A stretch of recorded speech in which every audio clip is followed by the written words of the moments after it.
So we're going to go ahead and continue with some of our Kubernetes code learning related to installing Elasticsearch. The last session was the first session we've done on Elasticsearch, and it is not completely obvious how to set up high availability. We talked a lot about that at the end. Kind of geeked out on how DevOps is a fail. If people think that it's going to fit everything, you need people in operations who understand development, and you need developers who understand operations, specifically scaling through distribution laterally and horizontally as opposed to vertically. And so that's the thing. You can't do, so you have to install Elasticsearch. No, this is talking about, we're putting it into Kubernetes. So we're doing this again. The reason we're doing this is because we're practicing a pretty common task for any Kubernetes administrator infrastructure is to install an application into, deploy an application into Kubernetes. And one of the most important applications of all of them, probably besides Istio, is Elasticsearch. And this is actually directly related to work we're doing now at my real work. So that's why I'm doing this. Kind of covering, the bases together. I mean, multiple things. I really want to find a source of metaphors that's not based on sports or old 1940s references. How's it going, Flacky? So we're going to go ahead and make some assumptions here. And if we have to revise those assumptions, that's fine, because we're using Minikube. We did test briefly.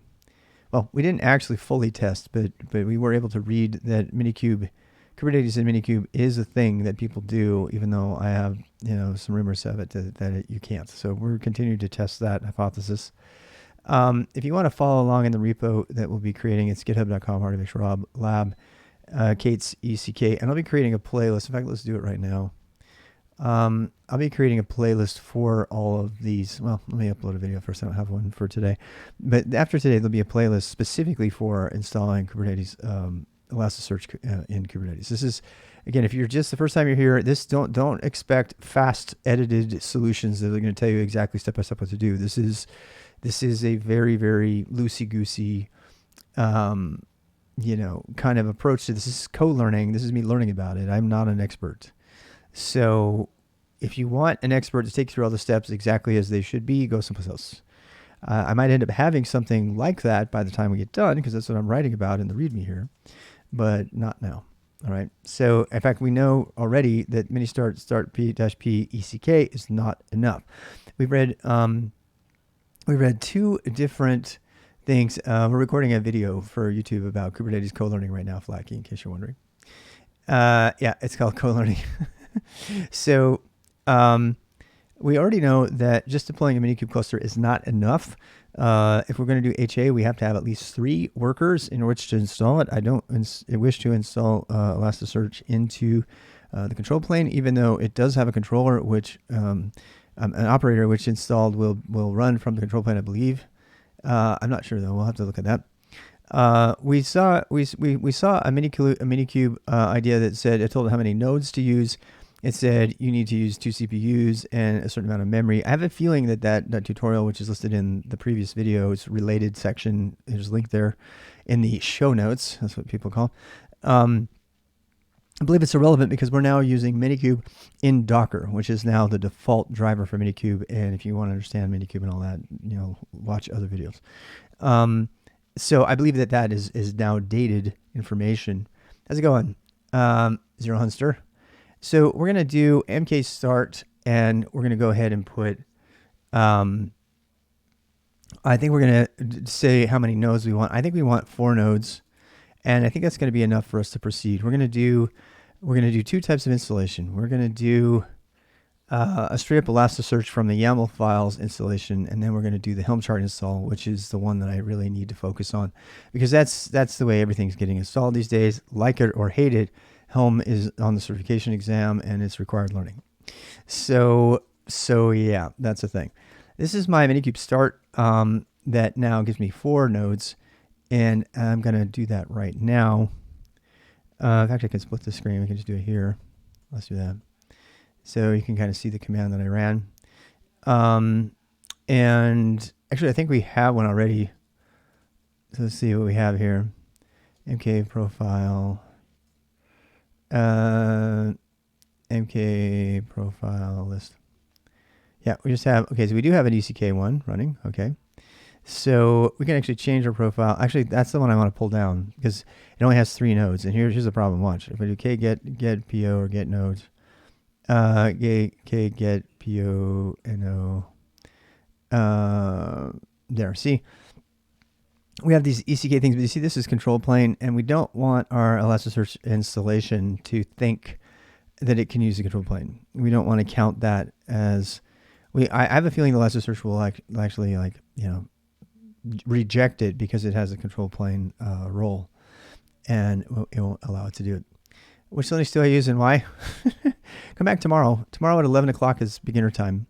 We're doing really advanced stuff right now. No offense, but so yeah, tomorrow at 11. It's not on the calendar right now, or is it? Let me check. Yeah, it is. Tomorrow at 11 is beginner time. So otherwise, I'm happy to. You can ask people in the chat if you're looking for something to do. If you're a beginner, let me give you something. So you can do.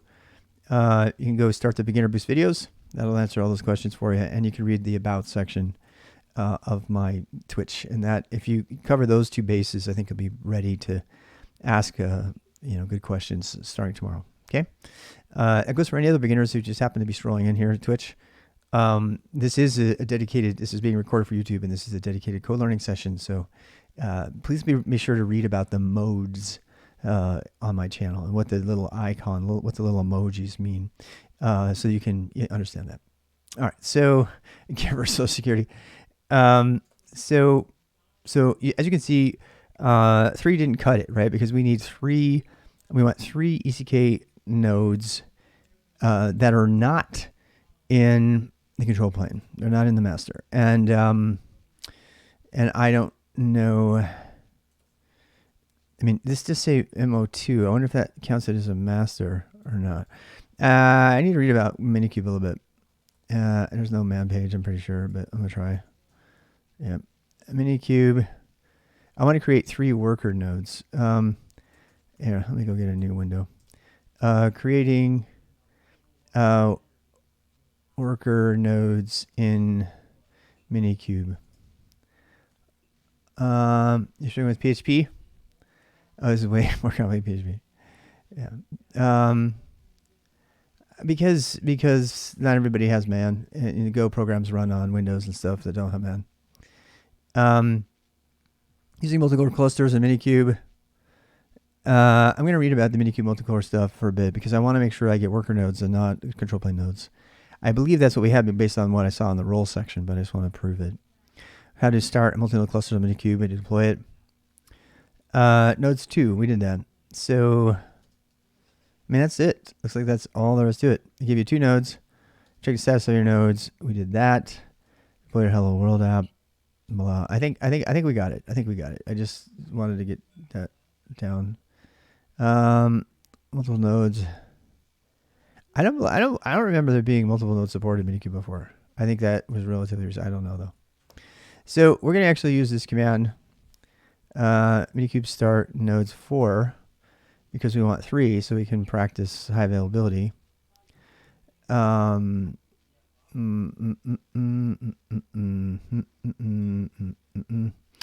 right, so it takes a little bit here. Okay, so get nodes dash. There we go. Nodes are, wait, what? Doesn't make sense. Oh, did I do dash p? Did I not delete the other cluster? I probably could add a node. Let me check. You know what? That's it. All right, I forgot.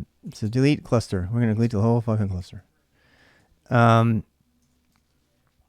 Delete. This will delete whatever the active cluster profile is right now, which is Minikube. So we need to do dash p. Oh, ECK. Yeah, let's delete that one. We're going to make a new one. It's going to delete all the nodes. Now you see it made a container for each of the hosts. That's what we want to do. All right, so then what? Then we're going to do our deployment again with 4 nodes this time. And that should do better. That should be happier. It may turn out that it can't do it. That there's some sort of maximum node number. I don't know. So we're about to find out. Pulling base image, Kubernetes 122, generating the certificates. By the way, these steps right here, these are the steps you have to understand if you're going to do bare bones Kubernetes installation by following along with kubeadm init. Those are the steps that are necessary. It has to do an install for each node, and these installs are not happening on computers. Obviously, they're happening in containers. So Minikube is making one container for each simulated machine that is not a virtual machine. That's super important. And I don't remember if it actually sets up systemd on there and everything. It doesn't matter for the sake of Kubernetes installation. That's a different project I want to look into as well. Environment node proxy. Preparing Kubernetes 1.2 on Docker. All right, so get nodes gets them for the whole cluster. All right, so now we have, not ready yet. That's not good. Okay, there we go. So we have 3 simulated machines running and the control plane. Now, normally you'd have multiple control planes, but we don't care for the sake of what we're doing today. If we wanted to set up high availability etcd or something, that's a different project, right? So this is, and I do want to do that. We went through and upgraded our production cluster on last Saturday, and that's what we did. So now what? Now I need to install Kubernetes. How do we install Kubernetes, right? So I'm going to leave this up. I'm going to put this as README, and I'm going to go back to this one and call this cast for this show. This is the cast thing. All right, so the first thing we did was what we install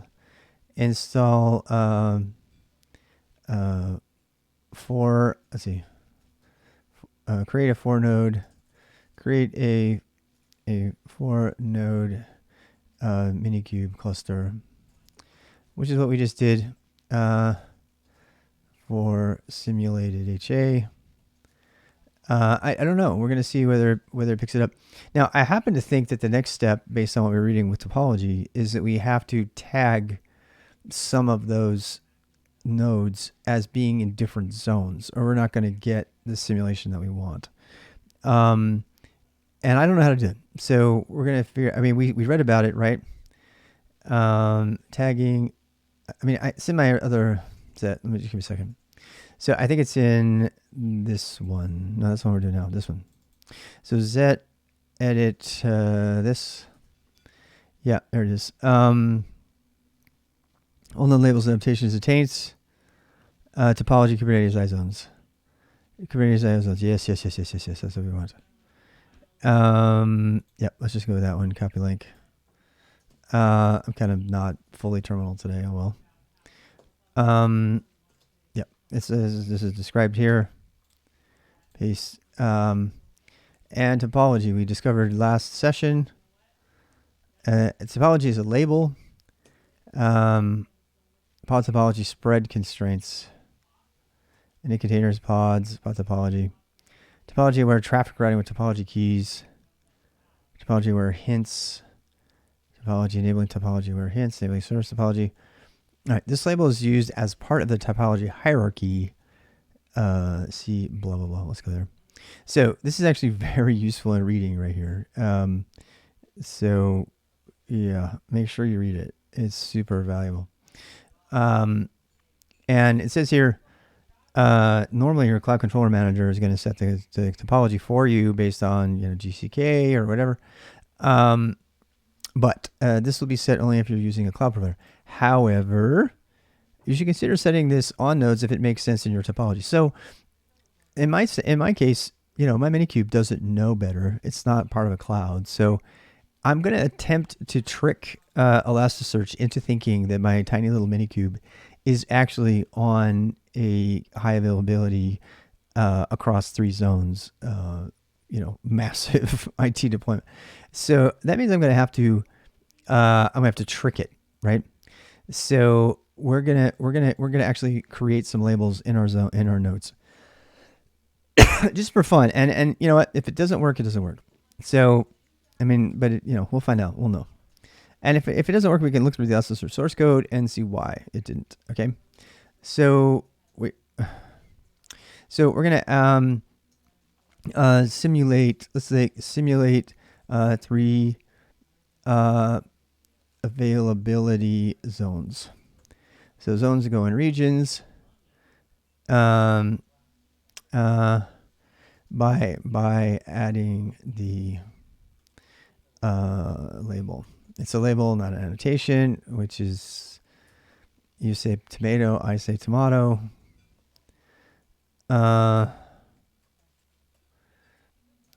Label. Oopsie.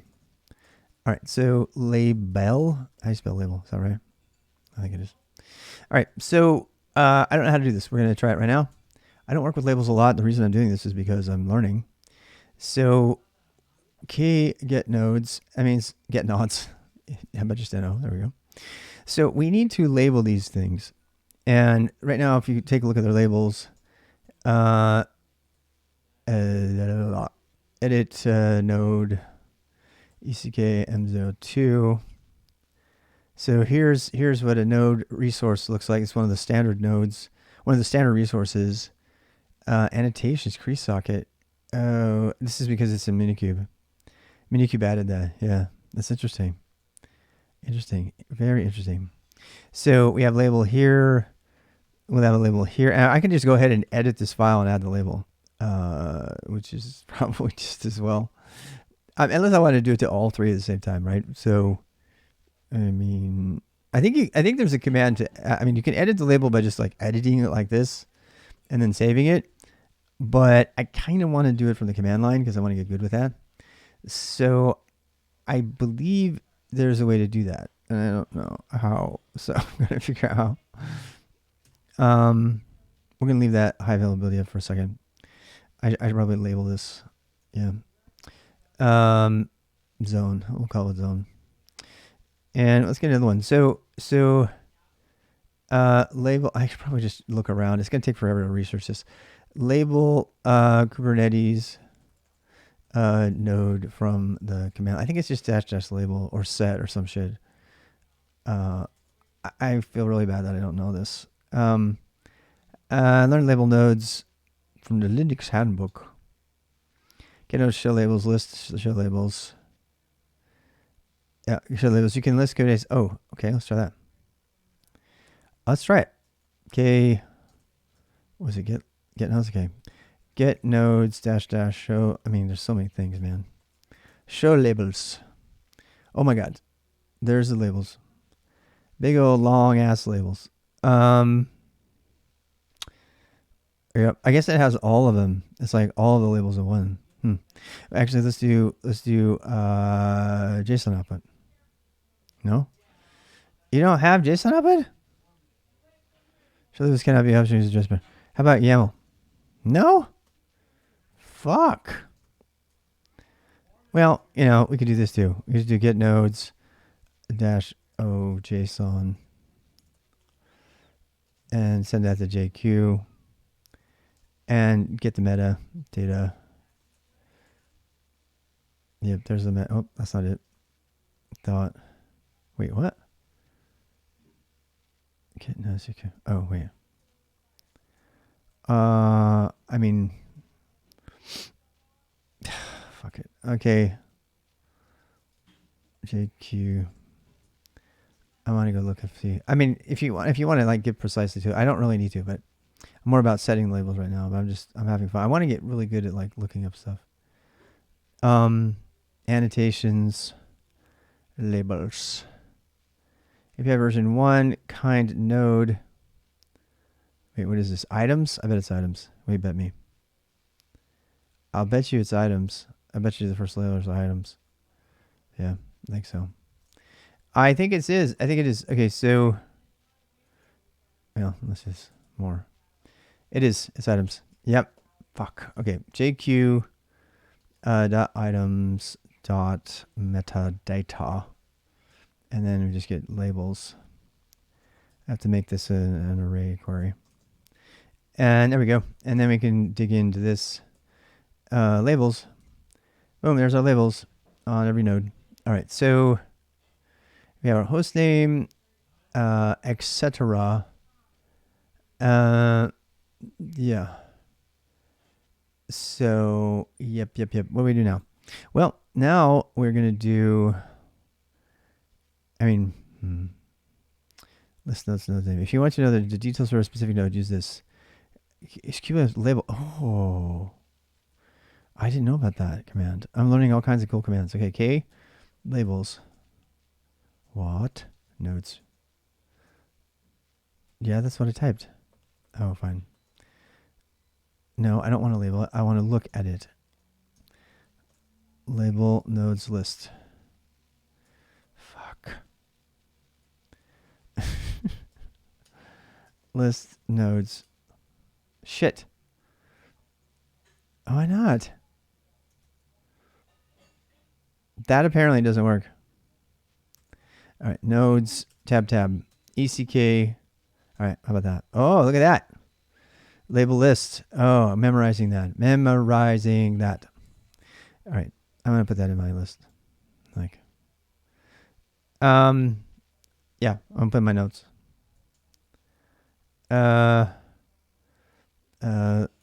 Look, let's see. List labels for a specific node.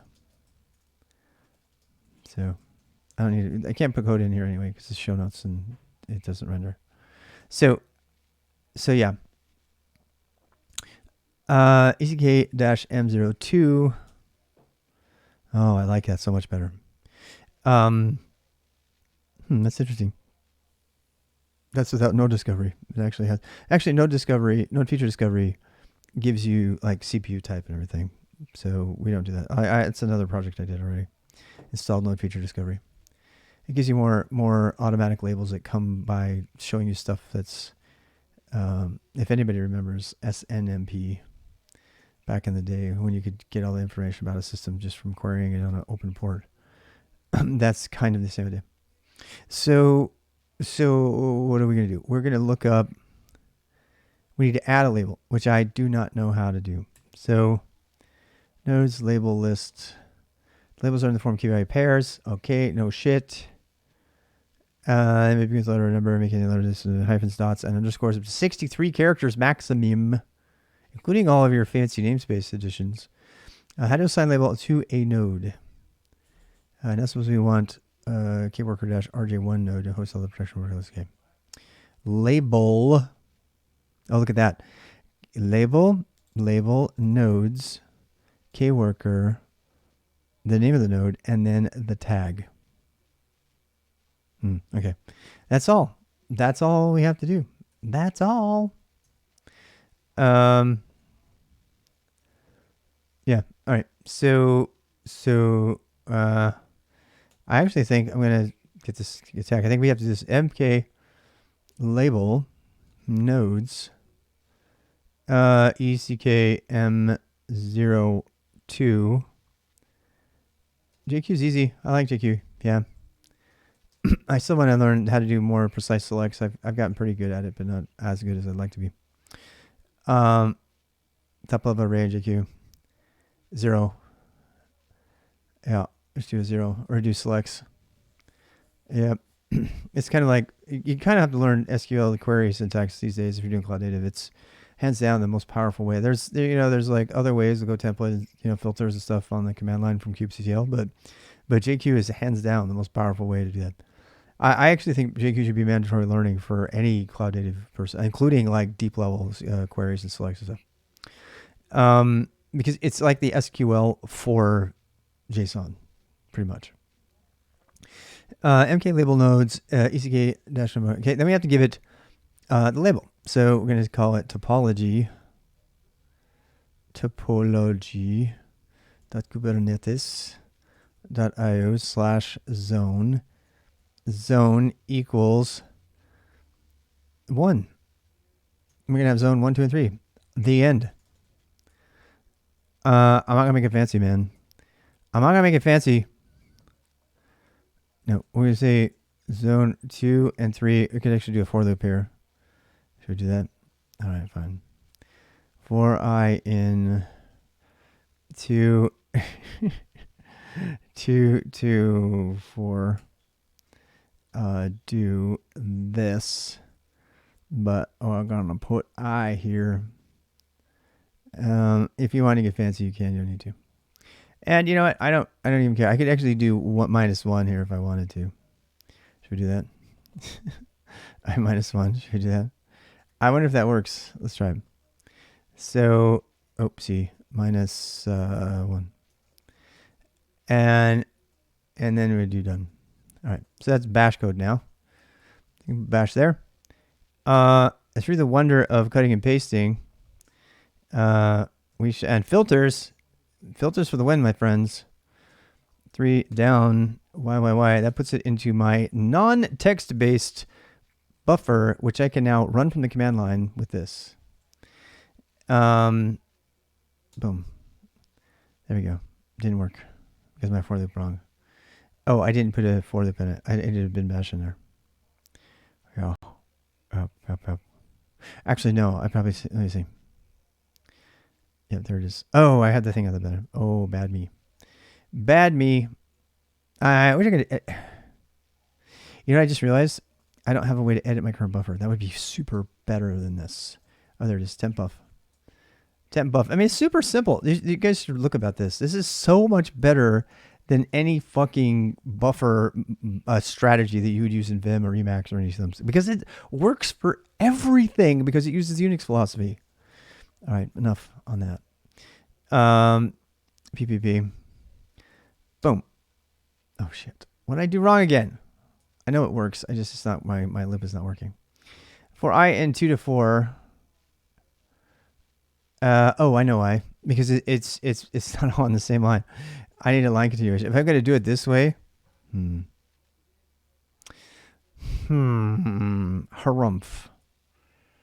You know what I can do? I can do this instead.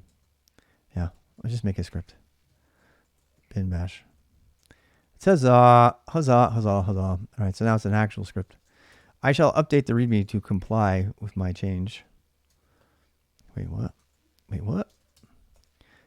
Yeah, bin bash. I mean, it's a super little script. Who cares? Schmucks that sucker. Or you can do this. Either one. Buff. Boom. Oh boy, that was bad. Unknown command label Minikube. What's wrong?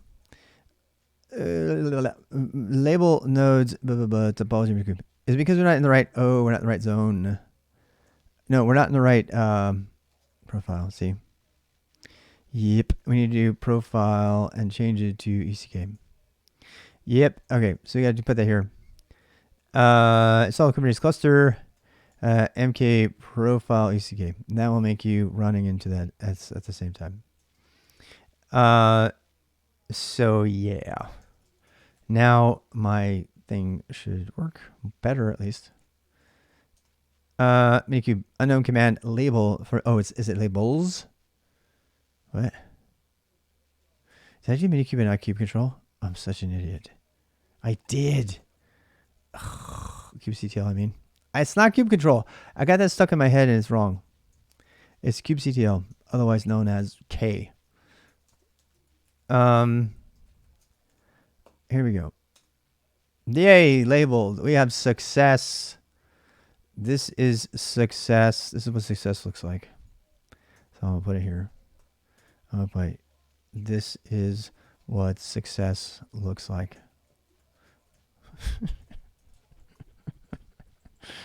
I cracked myself up.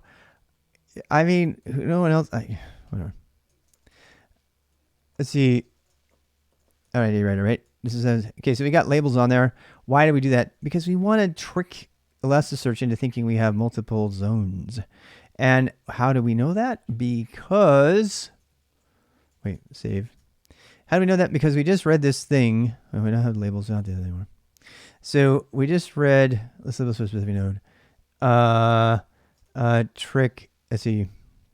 Attempt to trick ES by adding topology zone labels to nodes. That's what that was all about. Cuddle? People call it cuddle? kubectl? Kubecuddle? Fuck no. Who says that? Who says that? Nobody in my presence ever says that, thank God. Like, really? I, like, roll my eyes so much they hurt. Here, kubecuddle? kubectl. kubectl. kubectl. kubectl. kubectl. kubectl. kubectl. kubectl. It is not the fucking official pronunciation. Prove it. I do not agree with that. Prove it. Prove it to me. Kubecuddle. Kubecuddle. Is that what we're going to say? You know, no. No wonder I'm costed so much. Do not fucking call it kubecuddle. kubectl. kubectl. kubectl. Look, if TechWorks with Nana could call it kubectl, I can call it CTL. kubectl. Because look, if you start calling it cuddle, they're going to become like cluster cuddle, and then Talos cuddle. No, fuck no. SQL is bad enough. SQL. I mean Postgres SQL. That's what it is. It's not Postgres squill. My squeal. My squeal. No, fuck no. There's like people. I refuse. That's all I have to say. That's all I have to say. I don't care if it's the official thing. I don't care if somebody who loves, rainbows and unicorns thought it would be great to make it the official name. I'm not calling it that. I refuse. There. I've said enough. What else are we doing? I can't remember because I got so bent out of shape over that. Labels. We have labels. We're tricking the topology. Let's remind ourselves how we are tricking this. So here's what a zune is. It's fine. It's actually fun when people bring shit up like that. So I'm not mad at anyone. Please don't misunderstand. I'm not. That's not completely true. I am mad at whoever decided to call it kubecuddle in the first fucking place. And I guarantee you they have some unicorn or rainbow in their room someplace.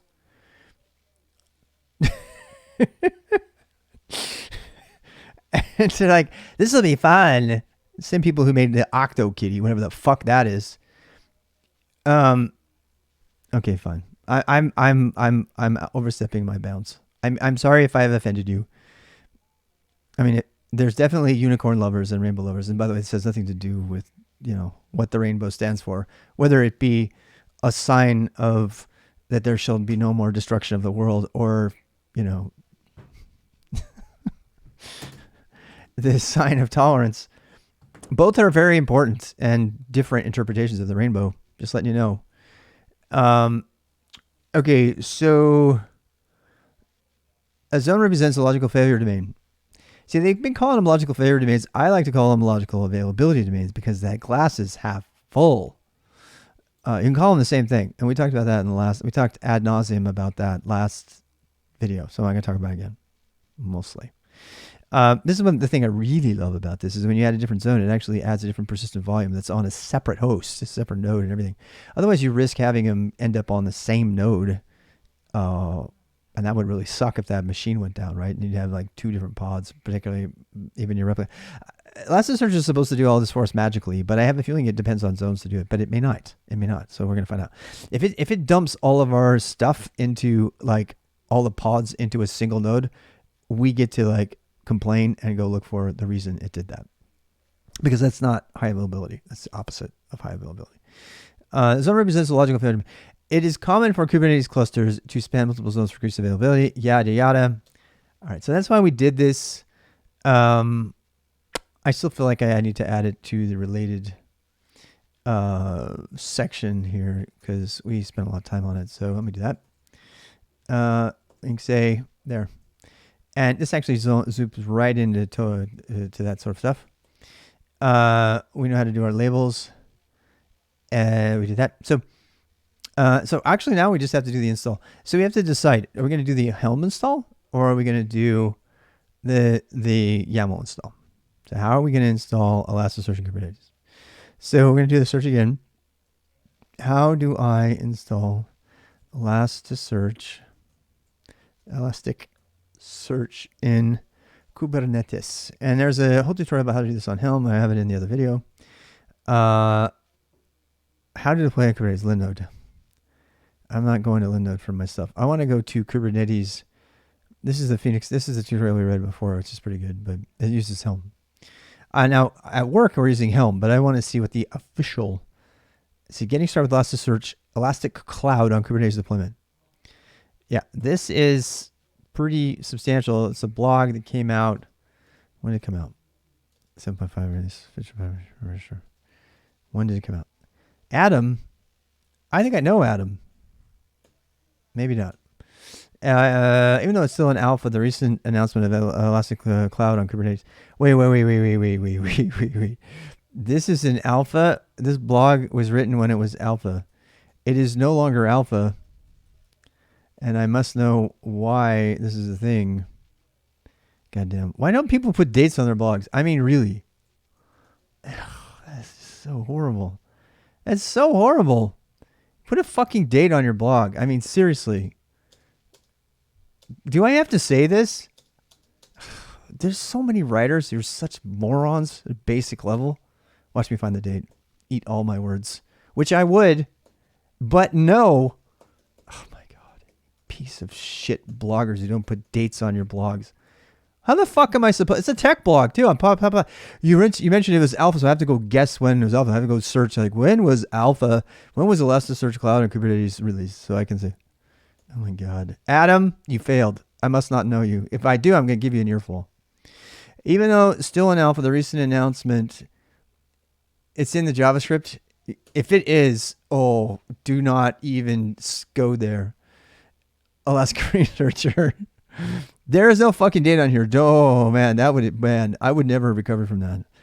If that had been true, it has a nice, pretty graphic though, so we'll stay here for a bit. I mean, seriously, I would have lost my shit if that were true. You know me. Anyway, here we go.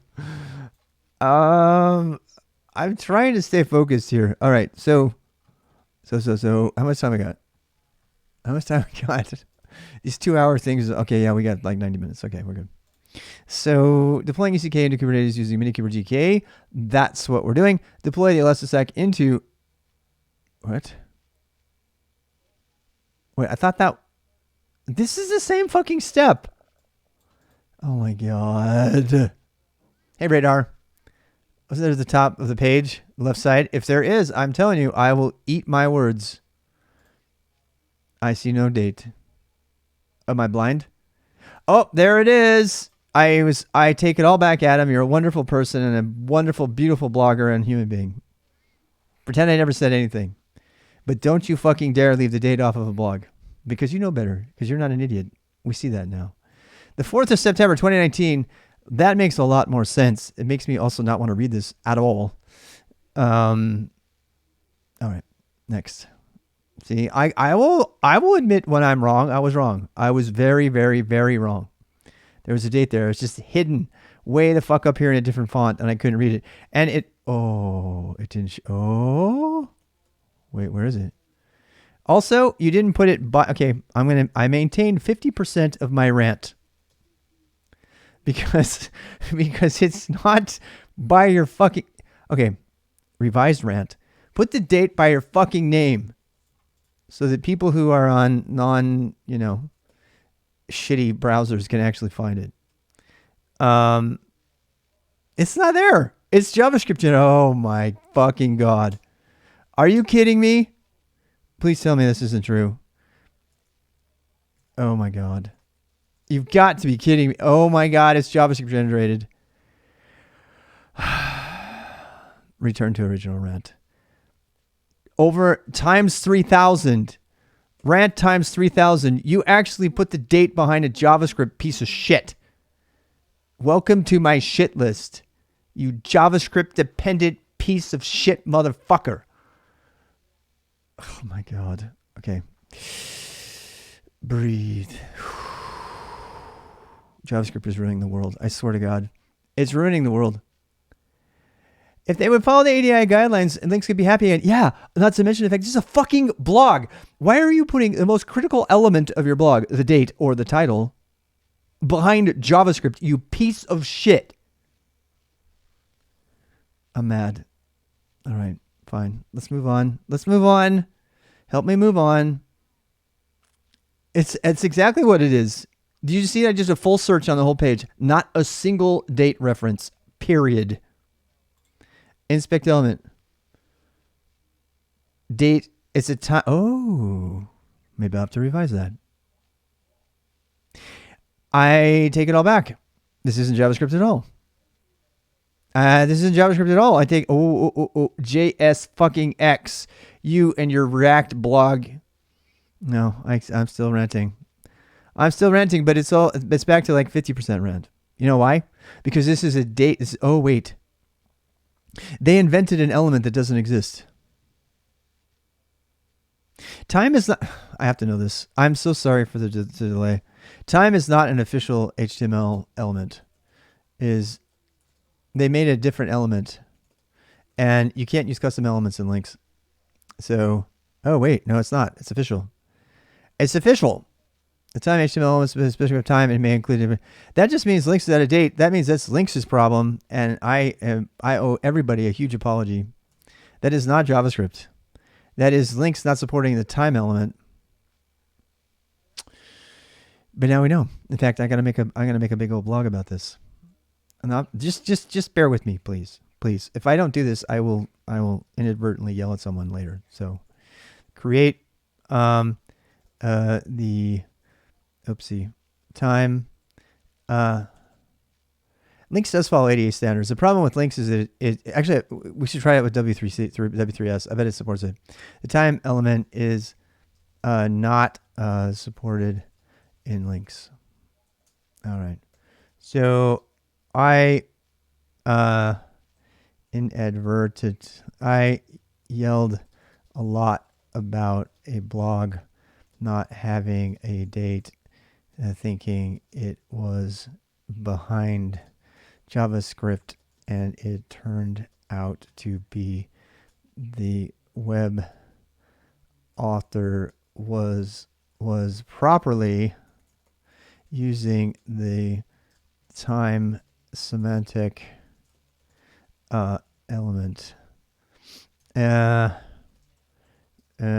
exactly as it should be. It should be. This was legitimately links a bug in HTML compatibility in links, which is rare. And actually, you know what? You guys are gonna have to just live through this. I'm so sorry, but you have to. I'm sorry, you have to hear it. Copy link. Okay, deployment. I have to go look at this now. I have to just for my own sanity. W3M. We're gonna go there with W3M. Paste. Deploy. Is it deployment? I think it is. Oh yeah. All right. I want to see if this does it. Elastic logo. Watch now. So this is W3M. If you're going to get into text-based browsing, start with W3M. I suggest. It's just, the defaults are much easier. In fact, by default, it has Vim bindings. You don't have to do anything else, and it's more intuitive. So if you're going to do text-based browsing, although I don't know what's up here, it doesn't seem to be the right thing at all. No, it is. It's the same thing. It's just, yeah. Yeah, it's just down here somewhere. There it is. Okay, W3M. You heard it today. Where's Moshi Moshi? Moshi Moshi would love me saying this. Moshi Moshi just hangs out in Dennis' stream now. He doesn't like me. Moshi Moshi was right.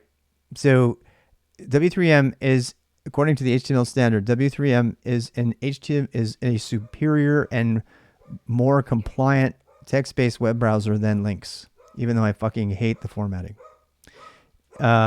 There it is right there. There's objective proof that it's true. It supports the time element and links does not. But the Gopher protocol, go away.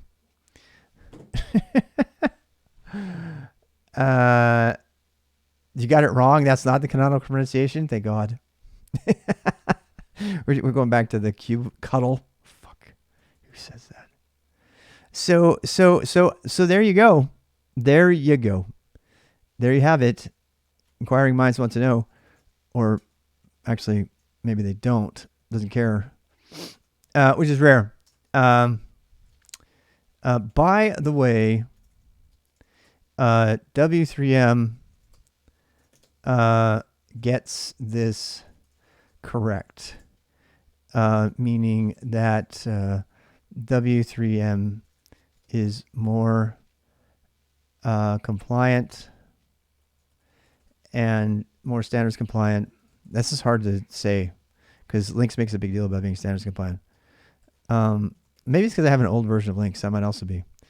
And easier in addition to being easier for beginners to master. But I still prefer Lynx formatting. All right. And let's give it a related site. Note the URL under related and look for the time of the post to discover what I did. Related link say back to Elasticsearch. Back to Elasticsearch, I promise. Yep. Zet post last. And people. So that goes out to Twitter. So y'all can go read that. Funkbane, how's it going? I fucking hate e-links. Really? Shit, you're gonna make me write that in there, aren't you? I by the way, both W3M. I hate e-links. I hate it. It's so bleh. There. That's my objective critique of e-links. It's bleh.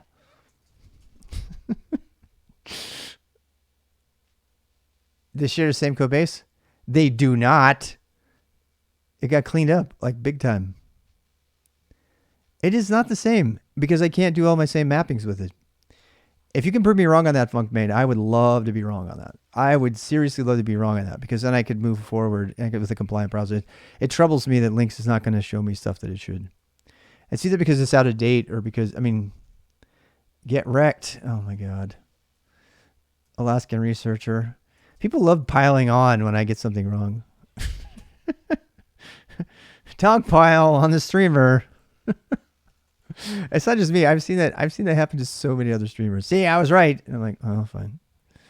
It sucks because you're like wrong in front of everybody.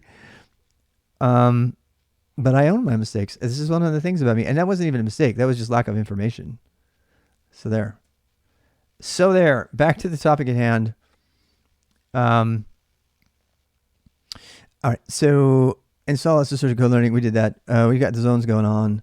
We're actually trying to read about how to install this thing and trying to decide whether there's we decided since now we know the timestamp is 2019, I can now abandon this. Oh wait, this is a blog post from elastic.co. There's probably a more official way on elastic.co to do this. And we don't read anything from dev.to. It's full of idiots. I immediately regret saying that. I meant something else. Fill in the blank with something else besides idiot. It's a sign of endearment. Get wrecked. Get wrecked. Oh, it just means we love you. Get wrecked. It's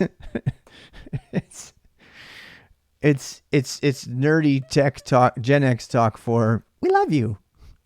Get wrecked, fucker. Get wrecked, motherfucker. Did you actually find it?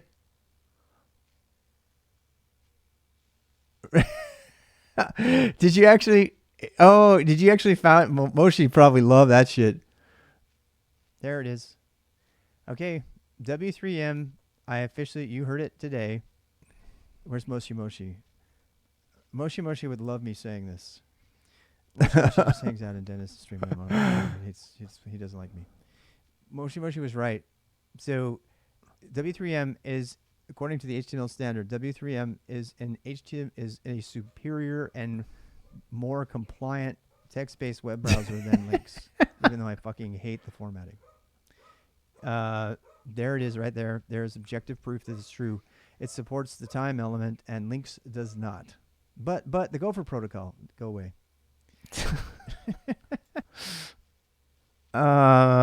Endearment is when it's accompanied by a reaching.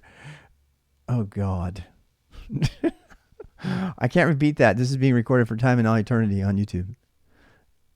That's a quote from the Mormon temple, by the way. So let's see. Families can be together forever. Blah, blah, blue, blue, blue. I always want to be with my own family that I had nothing to do with picking and that you stuck me with so that I could suffer for the first 15 years of my life. Because that is... Oh, I'm so sorry. Hey, I swear all the time. I'm sorry. You want me to stop swearing now? Did you miss the rated M thing? I'm just saying, if you clicked on I approve watching this and it's rated M and I say fuck, that's on you, not me. Oh, the families can be together? I'm sorry. Okay, I'll shut up. I'll stick with the topic. You're absolutely right. Hi, Sonic. So okay. Install Elasticsearch and Kubernetes via Helm charts. Installing Elasticsearch using a Helm chart is simple and straightforward. Read this tutorial to learn how to do it in a few easy steps. In the following easy, for just $5.99, you can install Elasticsearch using Helm. The Elk stack natively integrates with Kubernetes. Blah, blah, blah. Guys, I don't know which one I want to do. This, by the way, this is the one I was telling you about. This is wrong because this is assuming you have a virtual server driver, and we're not. We're using the Docker driver, which is now the new default of Minikube. So this is dated. Wait, how old is it? Oh, look at that. We could have just done that to look at the date. I feel stupid. 30th of October. What? Oh, no, that's just the date it was fetched. It's not the date it was like actually updated, I assume. I doubt that they updated it like today. Oh, crap. Louis Senti, you're going to get me in trouble. Be careful. Be careful. There's those JavaScript people have pitchforks, man. I know. They come after me with them before. Is that me apologizing to the JavaScript community? Fuck no. I'm so deleting that shit. All right, fine. Fine. Force me to be a better person. I hate you. Minikube start CPUs. Starting Minikube important. If we ran a Minikube cluster on the same system before, we cannot use the above mentioned thing to allocate resources. No shit. Check if your cluster is functioning properly by typing. You actually can do that. This person has no fucking idea what they're talking about. I love it when they say some dumbass thing like that and you're like, you know, you don't know what you're talking about. And they're probably wonderful people. When I say dumbass, I don't mean they're actually a dumbass. I mean they're inexperienced or they don't know. And I would call myself a dumbass in that situation as well. So please don't read too much into the word dumbass or moron. It's something that Torvalds and I and everybody else from my generation call people when we don't really mean it, which we probably should not do. Okay. I'm going further on this topic. To start a new cluster, use the Minikube delete command. It says you have to use delete to get rid of the other. No, you don't. You can use the -P option. You can make a new profile. Dumbass. The output confirms that this Kubernetes control plan and kubectl and kubedns are running. Deploy Elasticsearch with Helm. You sound like it's just like one command and it just works. It ain't happening that way. God. If you're using Helm to go away and reassess your values in life, to start installing Elasticsearch, add the Elastic repository to Helm. Okay, fine. I'll bite. Attempt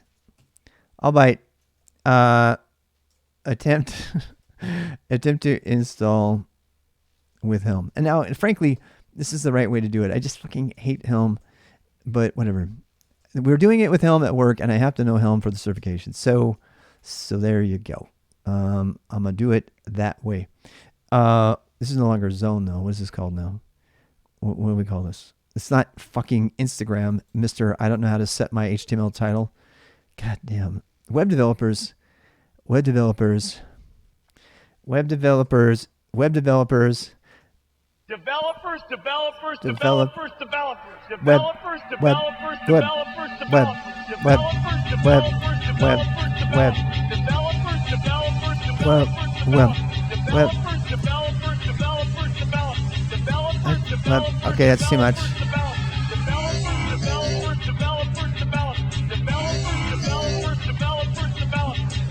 The end. I love this company. Whoa!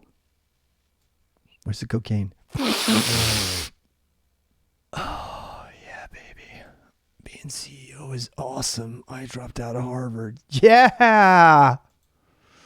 Got in on legacy, of course. Not on merit. Like 60% of the rest of the Ivy League. They get in because their parents got in. They didn't earn it. They didn't even have to fucking take an SAT. Next time you think somebody's better than you because they went to an Ivy League college, just know that. Back when we dragged controls on a VB6 canvas and deployed on a Windows as God intended. Silly JS had not yet started. Exactly. All right. Back to work. Back to work. Helm deploy, Helm repo add Elastic.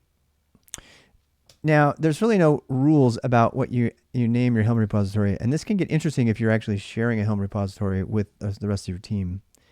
Because if you this I'm just going to tell you, this is a pain point in an enterprise deployment. We actually have a deploy chart thing infrastructure that we have that kind of encapsulates our Helm stuff, and unfortunately that means that all of our stuff has to use the same identifiers. Because if they don't, I mean, it's fine if Helm was designed for me to do it and you to do it and everybody to do it, and never our Helm repo caches shall meet. But as soon as you get into an enterprise deployment and you have to do something extra with your Helm stuff or after it or before it, which you always do, then you have to agree on what the name is, on what the identifier is. So just watch out for that. I'm going to put that in my cast. Pain points when using Helm include agreement on identifier. So that's what I described that. So I just need a bullet point here. All right. So what do we got now? So this is actually installed and all. We probably change this to Helm now. Yeah, and then what do we have over here? What do we have over here? Wait, where's my keys? You guys can't see the wonderful VI notes I'm doing. Okay, anyway.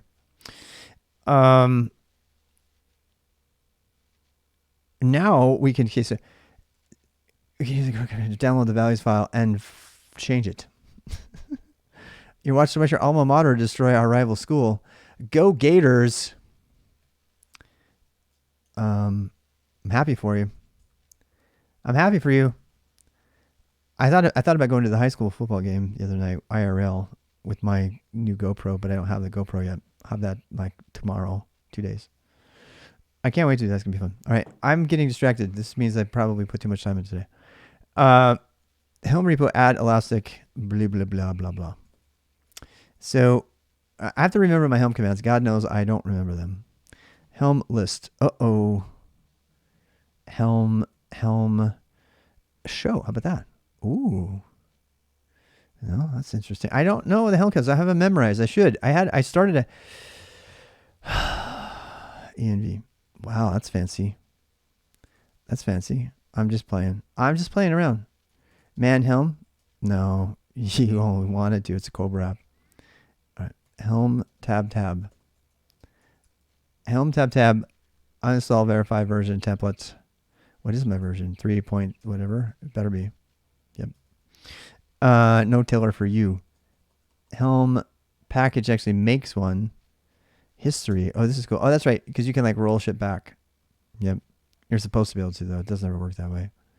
It's totally fail. It never works. Because there's always something else you had to do. You can't just depend on just... The only way this works is... I mean, come on. This is like Rake. This isn't Ruby. This is, you you have to like not touch your cluster configuration at all, or your application configuration at all, in order to do Helm rollback or whatever. There it is. You can't do that. It's just it's complete. This is why I hate Helm. Helm makes too many assumptions about a simple environment, and it's based on zero experience. I get the sense, the direct sense, that Helm was invented by people who don't use it, like regularly, because they would do stuff differently. Maybe not. I could be wrong. I'm sorry. I'm throwing shade. I know, but it's fucking annoying. I hate it. I wish there was something better. That's all. Anyway, how do I know whether my stuff is on there? I type list, there's nothing there. I did a Helm install. How come it's not there? How come? Okay, wait. It's probably repo list. I bet it is. Helm repo. Oh boy. List. Oh, there we go. Yep. So I have Jupyter Hub. This is, I don't even know whether this is stored. I imagine, yep, there it is. It tells you. Cache Helm repository. It's not like they could have actually used the free desktop foundation standard piece of shit. I'm sorry. I get so mad when people, I mean, huge companies and projects don't even use the basics of that. Maybe .cache is part of it. I don't think it is. My words again. Okay, so this one I agree with, right? All right, that's maybe I'm wrong. Is .cache an official X? I don't think it is. Okay, that's a topic for another day. But this is freestyle, so I spoke over too soon. So this is actually following the convention. So I'm trusting that this is also the convention. I just don't know better. I've never used .cache. I thought it was .var. I thought it was .share/cache or something. I didn't know that was one of them. There's one way to find out though. I mean, a really fast way to find out. Golang OS package. Give me 1 second. I have to do this. This is how I learn. I go down rabbit holes. If you don't like it, watch something else.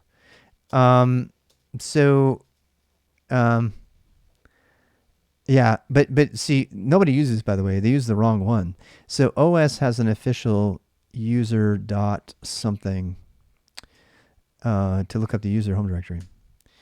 And it actually, there it is. There it is. So there they are. These are what you should use. If you're coding Go and you're not doing this, if you're pulling the stuff from system and you're using like the Unix, your Unix sys or whatever it is, you're doing it wrong.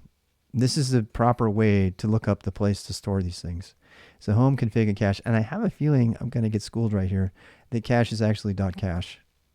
And it'll tell you right here. So user cache returns the default root directory to use for this user-specific cache.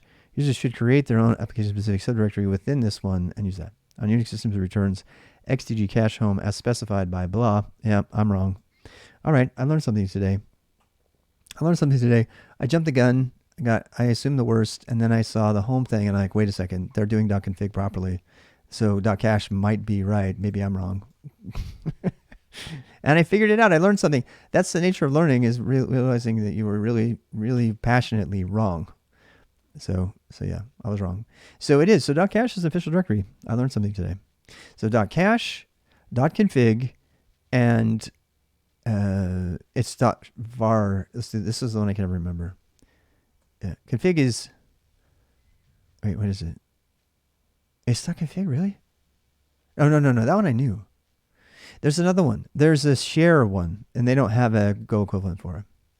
Yeah, there's a share. There's like var. There's like, yeah, the equivalent of like var local is /local share, I think. Yeah. You found it. Yep. Patrick has got it. You name local share. Yeah, that's the one. So .local and all that stuff. You like the rabbit holes? Have we tried our real conventions back from? Yes. Yeah.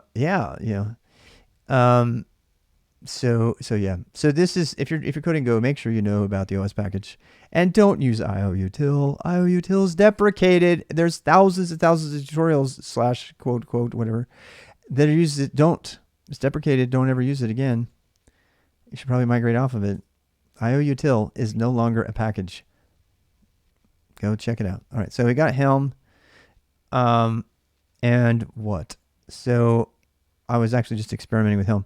We found out the repo. Now what? Now the next step, it says adding the Elastic repo in the Helm. Wait. Main points. All right. Attempt to install with Helm. And so I guess what does that involve? So first thing is to add the repo. Add the Helm repo. Elasticsearch. Add the Elasticsearch Helm repo. And then what? And then what are we gonna do? Actually, I should be putting this in the steps too. I'm kind of getting split here. All right, so this is actually the most important thing. We got to keep this updated. All right, so begin. Okay, now we are ready to install from Helm is really the direction everything's going. So probably good we're doing this. To install from the official Helm chart. All right. First, let's see. I don't need to read first. Let's put that. Let's put add the Helm. I'm going to repeat the steps here because typing it makes me remember. Add the Helm repo with the Elastic identifier. All right. And we just did that. I'm going to cut and paste. I'm going to use my mouse. Shh. Don't tell anybody. Sometimes the mouse is just fine. Adding Elastic repo to Helm. Adding Elastic repo to Helm. Okay. Now use the curl command to download the values file. You actually don't need to do that. This is a kind of a user preference thing, but we'll do it. Containing the configuration information. You can get this, or you can go straight to the. There's actually another way to do this using a Helm command, and I can't remember what it is. Does anybody know it? There's a way to get the default values file using nothing but the Helm command. You don't have to use curl. And because this actually creates a copy of the repo or something. It's a relatively new change though. I want to look it up. Because this is kind of, hunky, like kind of quirky. You can do it, but yeah. So there's another Helm command for this. And I don't know what it is. It's not install. That puts it hard. Is it template? There's Helm template help. God damn you. Render chart templates locally and display the output. Yes. Oh, that gives you a test of your template rendering. So I have to learn Helm. So hang tight. Don't get all pushy. You're not, but I'm feeling it.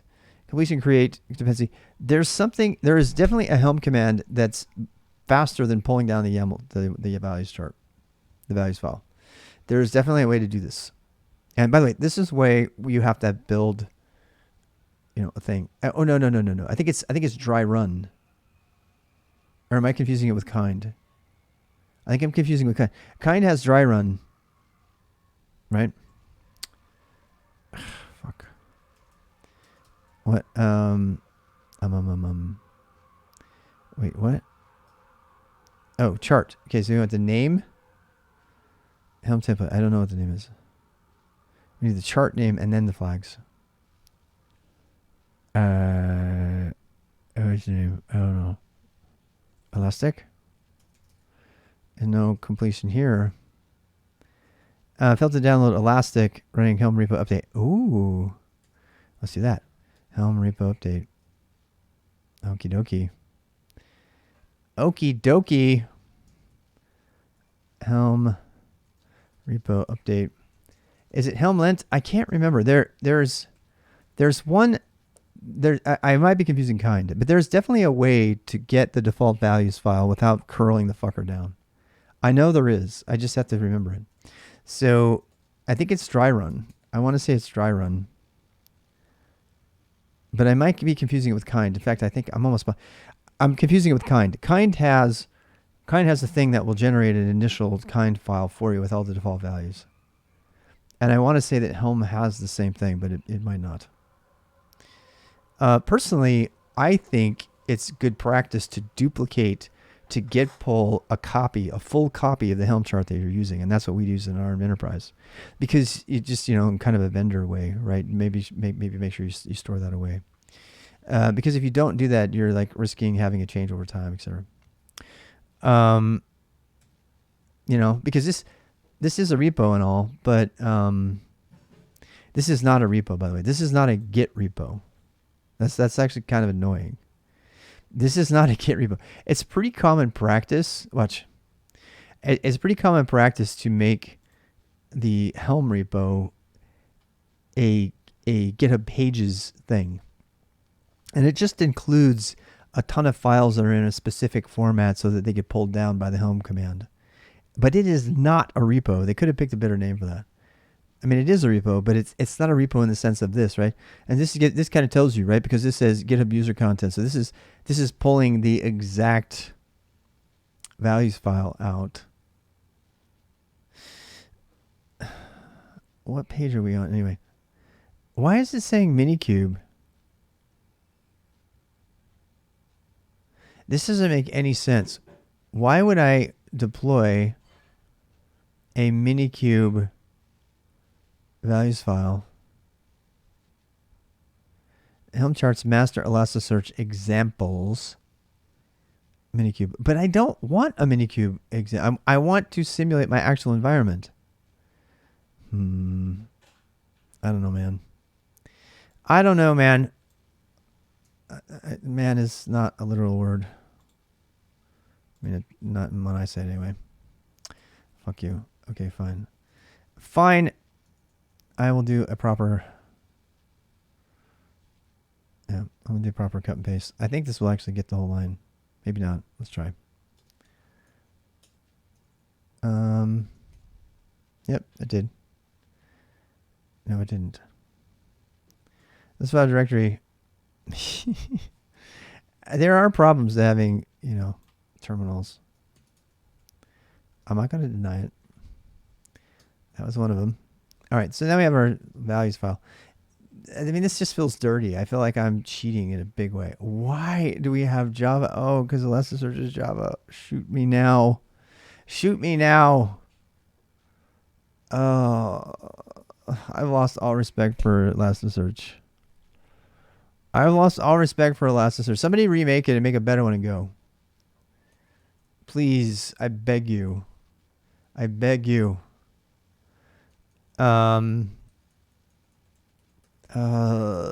This is disgusting. Anti-affinity soft. Permit co-located instance for solitary Minikube virtual machines. I don't want this. This is the exact reason I didn't want to use Minikube.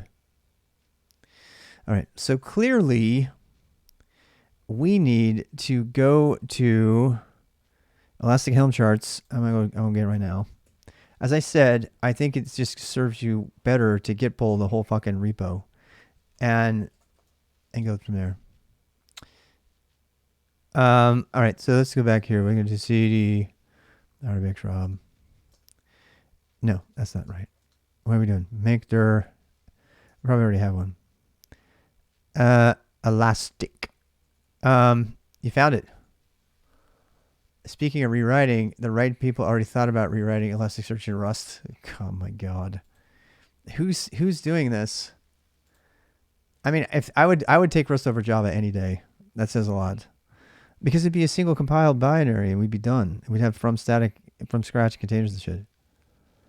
A rewritten Elastic Stack in Rust has the capability to run as fast as C++ and written as safe as Java. This is written by someone who doesn't have a fucking clue, and they're just repeating what the Rust fanboys say. They don't understand the importance of garbage collection and shit like that, particularly in applications like that. We have no plan like this. I'm closing it.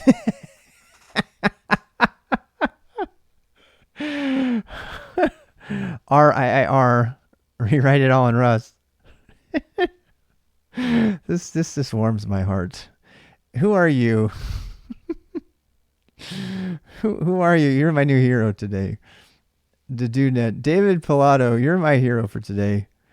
Developer evangelist from France. Mais que c'est bon ça?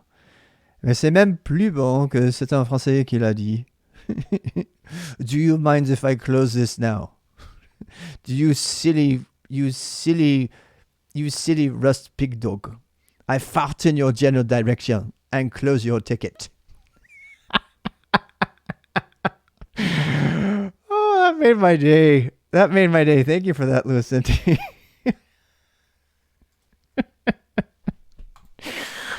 Oh, I love this. I love this job. All right, so I can't lose that. It's on the video now. I can go back to it. I gotta write up something else about that. It's gotta go in my like stand up comedy against Rust routine. If I were to ever go there. If you go back and watch the vids in history, there's a discussion of the pros and cons of why you choose Minikube instead of, say, K3D, for example. Oh, hell yeah. Yeah, K3D is horrible. It's also not a thing. Yeah, I think you mean K3S or K3OS. Yeah, I talked about that many, many times. We're going to talk about it again tomorrow, too, though. So yeah. I've covered that so much over the last 3 weeks or month, actually. There's reasons to use every one at a different time. And most of the tutorials and comparisons out there are totally out of date because Minikube does Docker by default as the driver now. So just keep that in mind when you're out there in the wild. It's another reason you need to plug into a community that's clued in, whether it be mine or some other one. And I'm clearly not clued in on occasion, but people clue me in, and then the rest of us get clued in. So you really need to find yourself a community to plug into that keeps current on this shit, because all the stuff that's written is wrong. Because I just got a whole bunch of recommendations not to use Minikube because it doesn't have persistent volume claims and stuff. It fucks them up, and that's false. It's false. We just learned that that's false. You can have multiple nodes now. I haven't done the PVs yet. The persistent volume, so maybe it's right. So again, I'm going to eat my hat again. I do not want anti-affinity though. This is getting this stupid ass thing that they added here, which I was afraid of. Says, hey, you're in Minikube. You want to just put it all in a single node instead of emulating, high availability across multiple zones. So I just labeled all those things so I could simulate that, and now you just turned it all off. I don't like that. So instead, I'm going to make me an Elasticsearch directory, Elastic. I'm going to go into Elastic, and I'm going to pull down the whole fucking GitHub repo.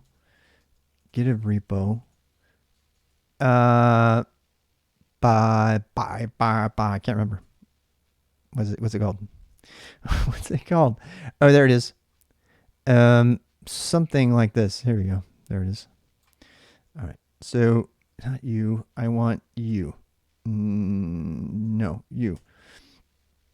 Repo clone. If you haven't learned the GitHub command, you need to today. It kicks ass. For lots of reasons. All right. So here's our examples from which. I assume. Wait, what? Where's my Helm charts? Elastic Helm charts master Elasticsearch. Oh, so it's in the Elasticsearch directory. Okay. K3D uses Docker underneath. Oh, why not use kind? I've never heard of K3D, so maybe I need to go look at it. Add it to the list. It's like. I was kind of making my own too because I wanted to have kubeadm run in it. And so I was installing systemd and I mounted procfsc groups and all that jazz. And I went through the whole podman is better thing. And then realizing podman is not better. I've been through all of that shit. Yeah, well, so is kind and Minikube. Your statement K3D is K3S in Docker containers. Oh, it's K3S. Oh, hell no. Hell no. Hail to the no. I'm not using anything that's designed to run on edge and IoT devices to test my enterprise architecture where I'm simulating multiple zones and regions. Can you think about that for a second? You see how that doesn't compute? Why would I pick a technology that's based on running on tiny little things like Mars rovers and edge computing scenarios to emulate my enterprise architecture? That would be a bad call. I'm not doing that. Minikube does do that. Kind does do that. And frankly, hardware is the better thing. And I've said that multiple times on today's stream and the other one. All right. So what are we doing? I'm going to go into the examples and have a peek around. Hey, look, if you want to do it, there's microcates. Yeah. I said Kate's. I hope that doesn't piss people off. Docker for Mac even. Oh my God. K3D is. Thank you. I had no idea what K3D was. Thank you. So today I learned what K3D, and so did everybody else. Thank you very much for that. I'm not attacking you. Don't feel attacked. I'm abrasive. I love that word. I learned that word from Linus Torvalds. I'm like, I'm going to start using that for me. Can I start calling people back births? As long as I describe myself as passionate and abrasive. It's like a get out of jail free card. Like, I'm just saying. You say the words, I'm just saying. You're an asshole. See? You're an asshole is bad. I'm just saying you're kind of an asshole. Better. Not really, though. I have asbestos shorts, so I'm good. K3DS kind of sounds like quesadillas. Are you hungry? Because you're making me hungry. God damn you. Hi. Hi, Joe Rude. Joe Rude, you're going to fit right in here with that name.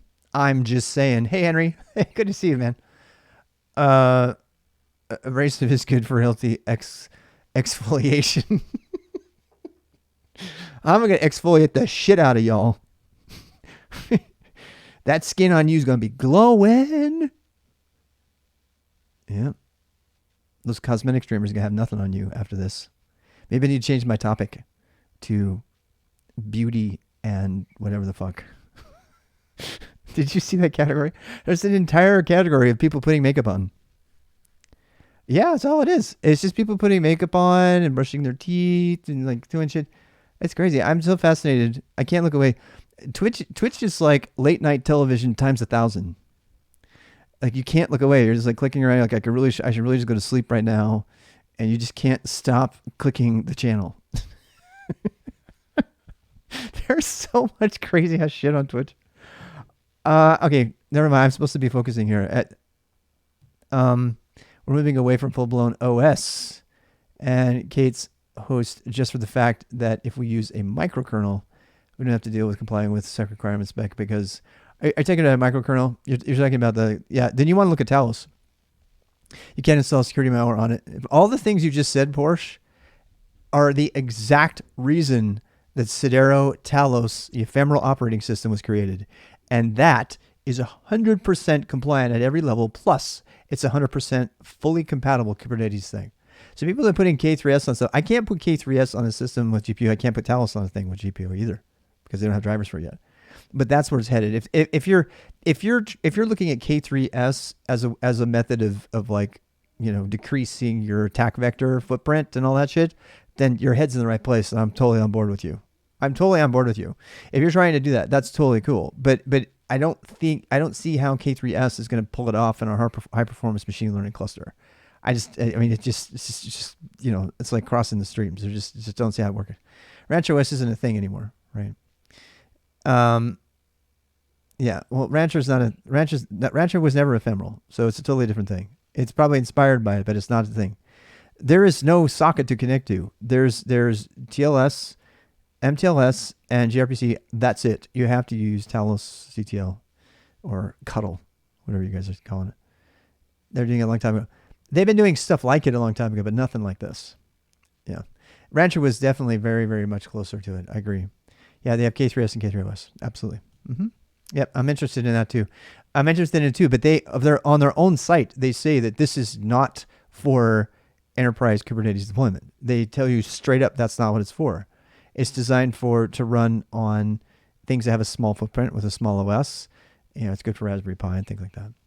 And it does have a smaller footprint. However, it's not. You can still read and write to the underlying operating system and the file system and everything. And you cannot do that on Talos, which is one of the reasons I'm super interested. I want to figure out how they're doing persistent volumes. They must be doing that through the API, and so they're actually doing stuff to the local disk.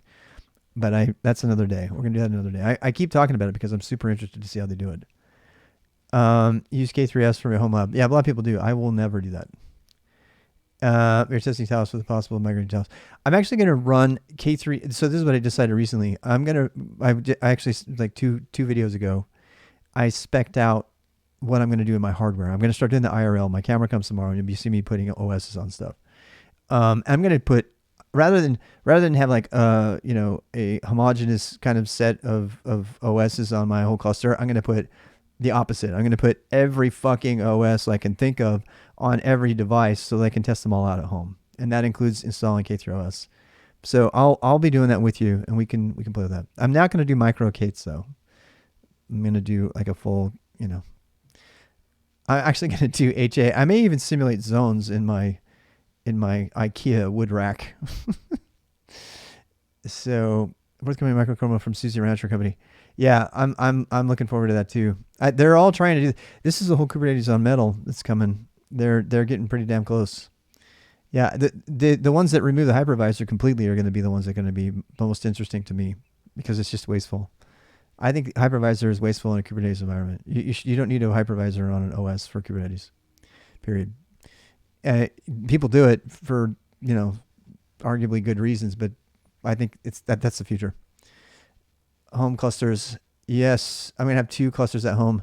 My zones will be the kitchen or left and right. How about that? Left rack, right rack. We're supposed to be looking at Helm charts. I hate Helm. This is why I'm not doing it. I wish I could learn to like it. I mean, I respect. Oh my God! Please tell me there's not a make file in here, you piece of shit. Oh my God! This is the perfect reason to. Oh wait, it has an include. Oh my God! Who was saying this the other day?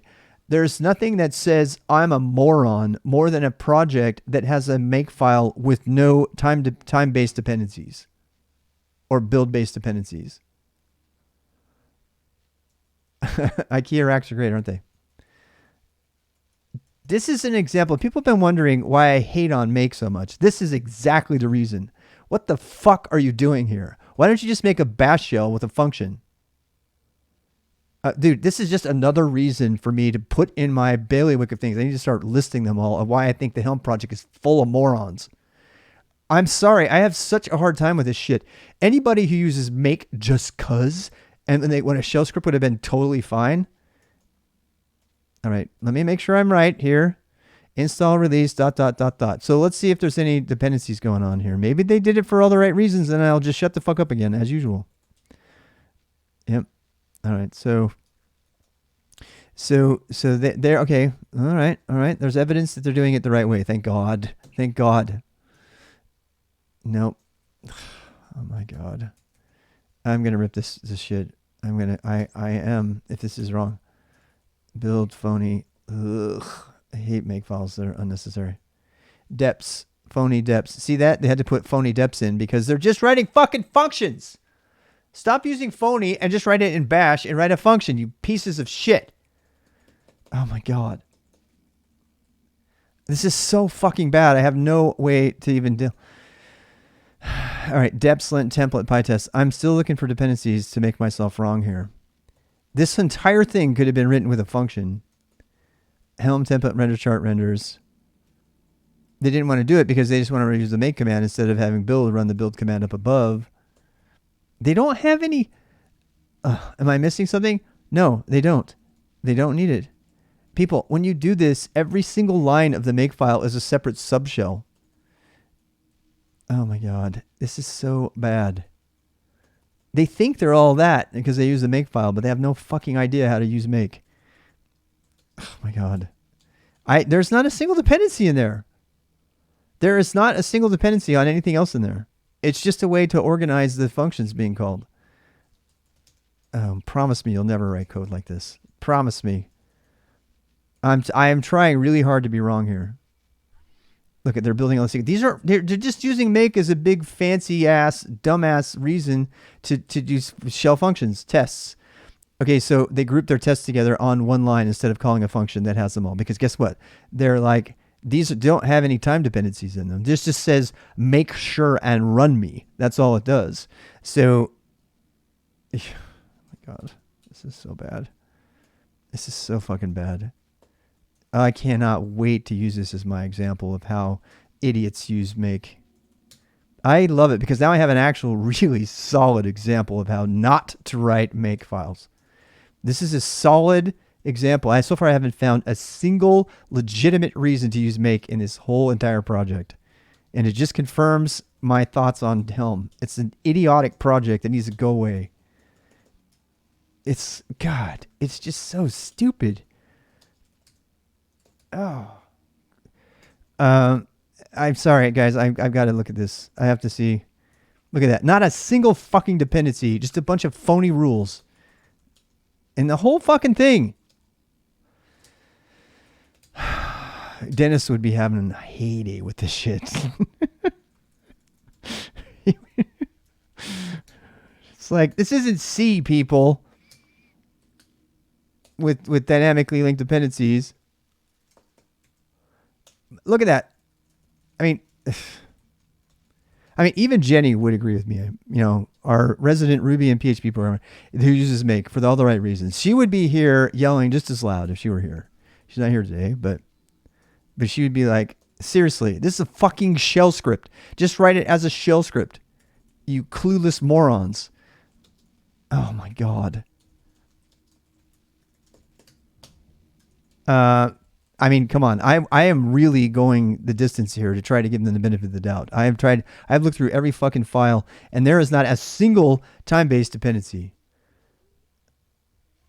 Helm doesn't require you to use make. It's these idiots who wrote the source code repo who did. Yeah, what I'm trying to tell I'm building a case against Helm as a project.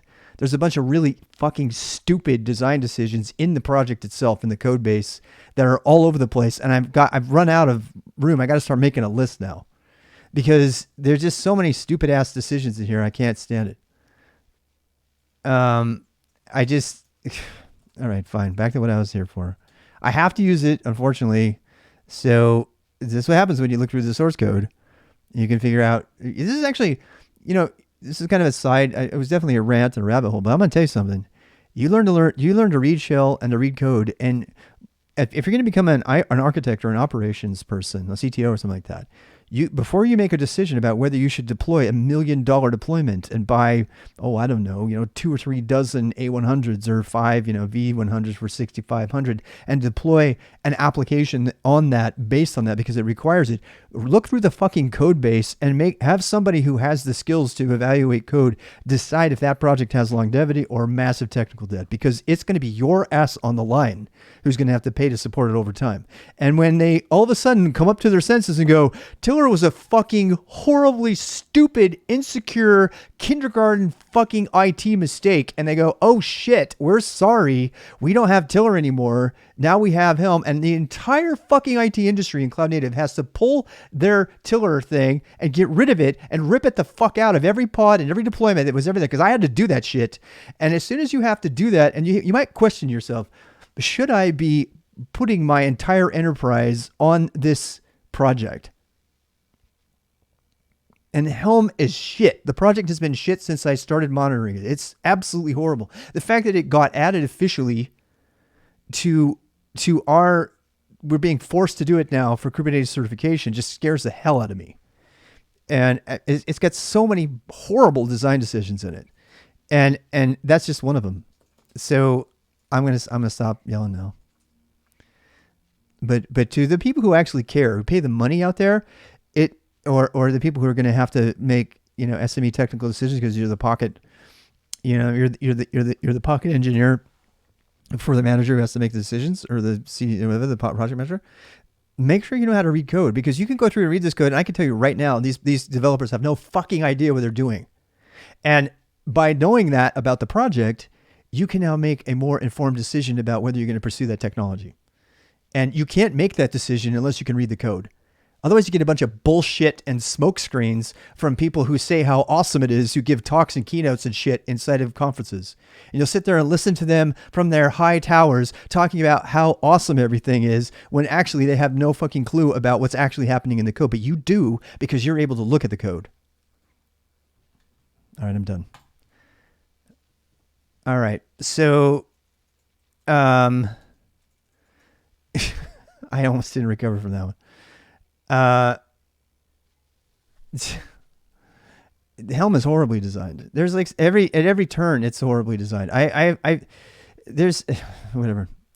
But the problem is it's the best we got, and the intent of the project was completely on board. It was in a good place.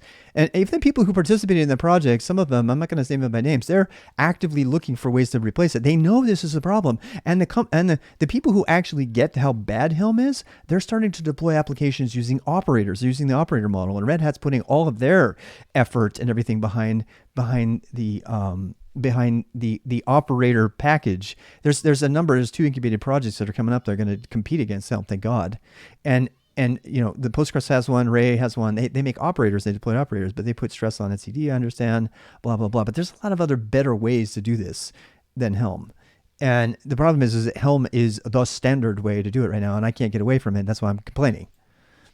All right. So, my favorite, this is a question for tomorrow, Emacs guy. Can I ask you to read my about, please? Read my about, and then tomorrow's 11 o'clock is beginner day.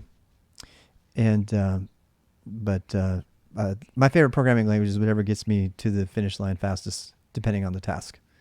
True story. And usually that's Bash and Go and Web. Sometimes it's Perl, sometimes it's Python. It's never Rust though. Rust is an amazing concept with no real practical application, in case you're wondering. We're not going to talk about languages, though. We're talking about other things. Okay, so I'm actually trying to look for which of these examples here in their Helm charts is a good one. Then I might talk myself off the edge here, or did I? Elasticsearch. So this is actually okay. This is the elk stack. So Elasticsearch, Kibana, and Logstash. Metric Beat is replacing Logstash, which would be, what would that be? The EMK stack. Excuse me. I'm not sure if we're deploying an elk stack at work or not. I don't know if we have Logstash in our enterprise. I need to look into that tomorrow.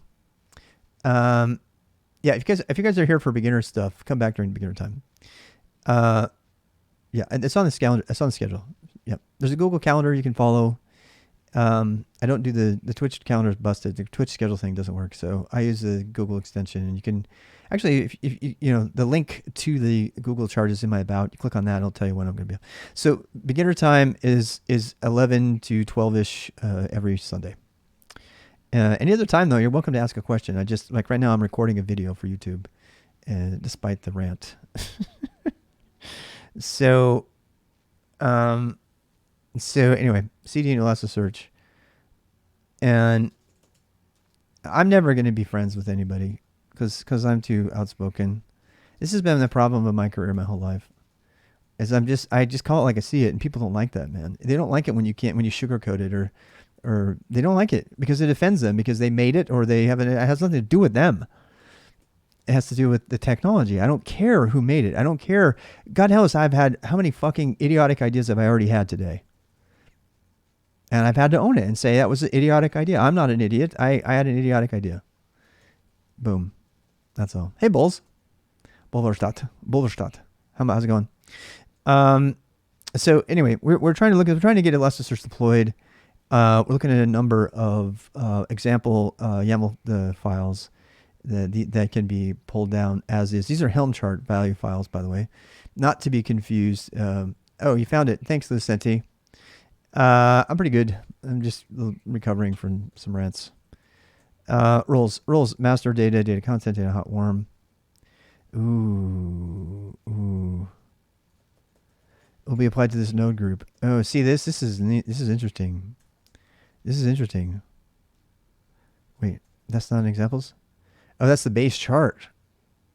Wait. This is the most important thing of all right here. This is how you know you're seeing a Helm chart. It's got a capital C chart in there because they're make people, so they thought having a capital C would be cool to make it appear at the beginning because they really like make. And then they all these names and everything, if they don't look like Kubernetes resources because they're not, this is one of my biggest complaints about Helm. It's bad enough memorizing the YAML for a Kubernetes resource, particularly if you make a custom one, which a lot of these do. But then you have to learn the entire domain language for the Helm chart. And often it's not all there and you can't make sense of it. So you have to go digging into the template. And then now you're reading through Golang templates that you may not even know are Golang templates. The guy who hired me had no idea. He'd been using them for a long time. He had no idea they were Golang templates. I'm like, yeah, that's what it is. I was like, glad I know Go. So replicas 3. This is exactly what I was looking for. So this gives you 3 replicas. So you have high availability, minimum master nodes 2, with 2 minimum master nodes and a replica of 3. This is important. We should probably change minimum master nodes to 3 actually. ESconfig, and they do that YML lowercase, of course. This stupid ass thing. I mean, 3 letters. The service that non-master groups will try to connect you when you joining the cluster service, blah blah. Huh. Node group master. I don't know why it's doing it in node group master. That's interesting to me. I don't know what. See, this is the problem. There's no way to understand what these things mean. I mean, sometimes they'll put them in a README, but not always. Yeah, here it is. Here's the support installing. Helm install Elasticsearch. So we just did that. Install development version using main branch. No. Upgrading. Issues node StatefulSets. This chart deploys a stateful set. It's using StatefulSets.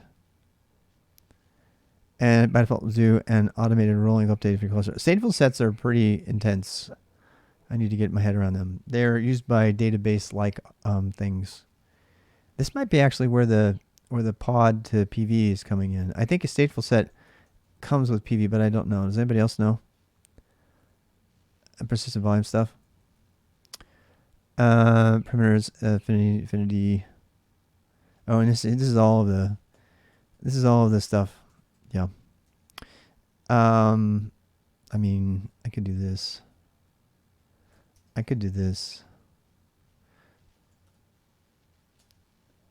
Yeah, let's do that. Oh, wrong thing. Well.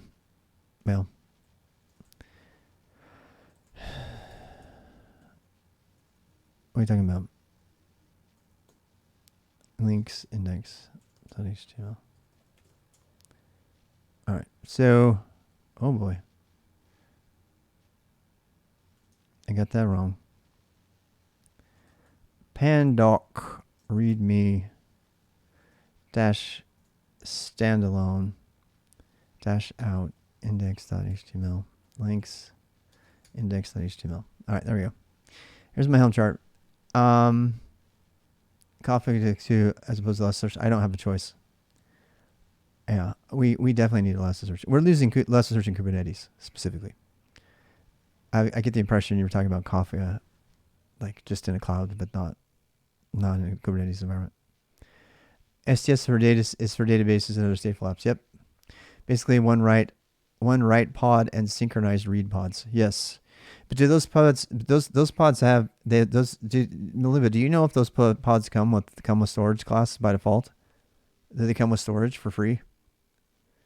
This I don't know. You see what I'm saying? I need to read up on StatefulSets. I know that they're like the new answer to like database management stuff like that. But I'm trying to. So it is Elasticsearch is doing that then, because their SME Elastic was telling me about that on Friday. He was telling me that they keep a hold of a they get redundancy by having like two or three of each pod across zones, and then they have a local 1 gig persistent volume that goes with the pod, and that's how they avoid block level storage and NFS and that kind of thing. You can still use NFS as your provider if you want to, if you don't have any latency issues, which we do. So we're not doing that. But yeah. Install release version of Helm repository, development version of the main branch. I'm reading about the Helm chart for Elasticsearch, which mandatory learning, by the way. I mean, when somebody has a Helm deployment, you have to read this stuff. Not only do you have to read it, but you pretty much have to go through all of the templates too to get a sense of what the things are that are being created. The one thing I really hate about Helm is it hides everything that comes from it. So like let's try this. Helm template. So you don't get a sense of what the actual Kubernetes resources are. And there's actually a command to look at this that'll show you all the YAML files that result from installing it in a particular state with a particular values file using the defaults or something. And then you can kind of look through, you can look through the resource files and see what's getting created and stuff. Kind of in the same sense as like you could run cluster with a K, compose with a K against the Docker, against the Docker compose file and see what the equivalent resources are based on your knowledge of the thing. But then the thing about this is that you don't have to understand. You don't have to. One of the things I've been bit by Helm with so bad is understanding how the domain language in YAML for the Helm templates translates into actual Kubernetes resources. It's fucking annoying to figure this out because you just want to say, oh, hey, I just want to set my RAM constraints. What the fuck did you name them? You know what I'm saying? So there you go. So, that's really, really annoying. It's one of my biggest annoyances with Helm.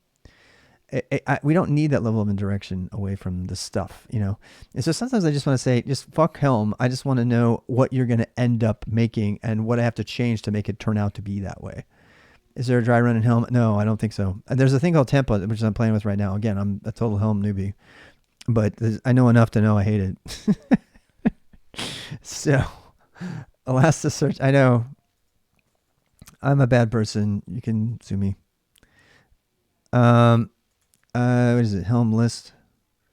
Helm repo list. We already did an update, so there we go.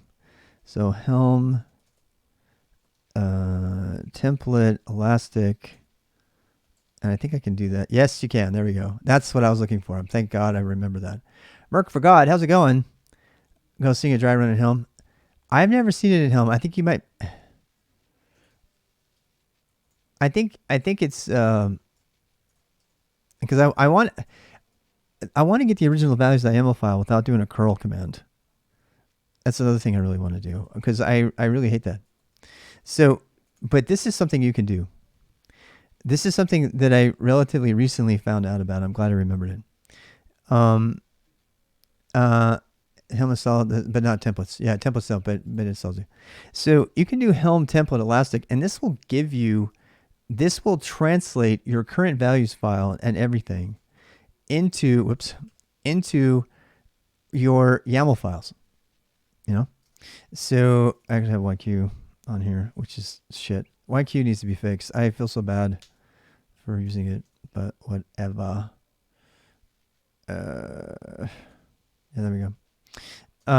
It just gives me color, so whatever. Fuck that. I guess I can't have color and everything else. Yeah. Well, let's do this. Tempfoo.yaml. Tempfoo.yaml. There we go. So this is, I like this because this is kind of like a reality check. This is the exact YAML that if you're running like a YAML, if you're running like a backup, and you're just pulling down the resource files, which is one way to do backup. We actually do that in our queue backup process, but I don't know if I like it. I mean, if you wanted to recreate your exact state, these application files would be stored off in a file somewhere, right? Helm install dry run, yeah, or Helm template debug. Thank you for that. But these are the actual files. It does kind of leave you wondering, why are you not just writing out the YAML files and wrapping them up in a bash script? Sue me if you want, but I think wrapping up the actual YAML files in a bash script is way easier than Helm. And then you say, well, you can't roll it back. You know what? You can't fucking roll it back anyway.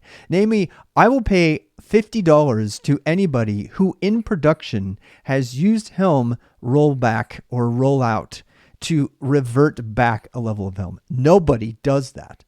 Nobody does that. They have too many other hooks into their production system that they can't do that shit. So they thought it would be a good reason to like roll back, and it's kind of like, like migrations. Like I feel like Ruby, it feels like Ruby programmers who did Rake, made Helm because they're like wanting to roll back a migration or something like that. And no, you just don't fucking do that. You don't even need it. It's better for you to encapsulate this whole thing in a controller, an operator, which is what people are doing. Write the code out for it, or put it all in a fucking bash script with a bunch of YAML, because you're going to have to do that anyway. Case in point, these constraints. Helm can never know what your policies are for RAM constraints. Therefore, you will not find a Helm chart that has a default value for that, because they don't dare to. Because it's something that always has to be set. Run as user, run as root. Okay, this kind of thing, right? But you're not going to find, and you're not going to. There's the privilege run as user. That's good. You're not going to find. Do you see any resource constraints here at all? No. There is not a single fucking resource constraint in here by default, because resource constraints break the architectural design of Helm. Because the premise of Helm is, hey, we're going to just do everything and roll it back. Guess what? It's not a fucking package manager. It's not. And your system doesn't take into account very specific things that have to happen in this cluster, namely our specific resource OPA gateway policies, which have specific limitations on constraints and stuff. And so you don't put any fucking constraints in here and we don't pass. So now I'm looking all over inside of your Helm template, trying to find your dumbass equivalent of how I can pass resource constraints in so I can get to pass your shitty Helm chart to pass my OPA gatekeeper policy. And if you run into that, you know exactly what I'm talking about. And this is why Helm is shit. It's built on a false premise that it can cover everything, and it can't. So get out of the fucking way and let us deal with our clusters in the right way and give us something that we can work with. It's not a package manager, dude. It is not. I know. It's not a package manager. Think about what package managers do. Think about RPM, apt, and NPM even, for God's sake. Any package manager can roll back, uninstall, all that stuff. Does your package manager have to have intimate internal knowledge of policy rules about your system? I mean, it can. I've written more than enough RPM packages in my day. But this doesn't. And so this breaks it. It breaks it, which is because of that reality, which exists in pretty much every enterprise, I would imagine. Because of that reality, you cannot just use Helm. You have to wrap your Helm chart inside of a bash script. And now you got two things to maintain. Not to mention this shitty trend. And then you have the problem if the Helm chart doesn't even decide to allow you to change things in the YAML files. They may not even. So this is a problem with Jupyter Hub. I had this problem. In Jupyter Hub, they decided that there are certain things that they don't give a shit. There's like, you don't need to pass that. You don't need that. You're like, no, I actually do. And then they come up with a new one, and then they say, okay, we're gonna have a Helm chart configure variable called extra config. Guess what it does? It passes everything straight through, and it's not even a convention. So now there's really no fucking reason to have a Helm chart because you have to put the same exact YAML that would be in the resource file, but you don't have access to the direct resource file. No, you can't. You can't do any of the wrapping. So I'm just, these are the bases. I don't like complaining without an explanation. When I complain about Helm, it's based on real fucking pain points that I've experienced in my early days of cloud native and Kubernetes. And it's absolute shit. It's based on an entirely false IT enterprise architecture reality. It's entirely false reality, false sense of reality. And because of that, there's nothing you can do to fix it except for get rid of it and replace it. And there's people trying to do that right now, but we're a long way from it. And this is the official thing that has to be on the certification exam. I hate it. I hate it with such a vengeance. So if the first thing for me to come up with was this Helm template elastic, right? So at least now I can see what my reality is, right? So when you ask the question, ask yourself this. When you use a package from a package manager, is it the default best practice for you to download the source of the package and look through all of the source before you apply the package? Because if you don't do that with Helm, you will be fucked. Because you have to know exactly what that package is going to do to your system. Because none of them are stable.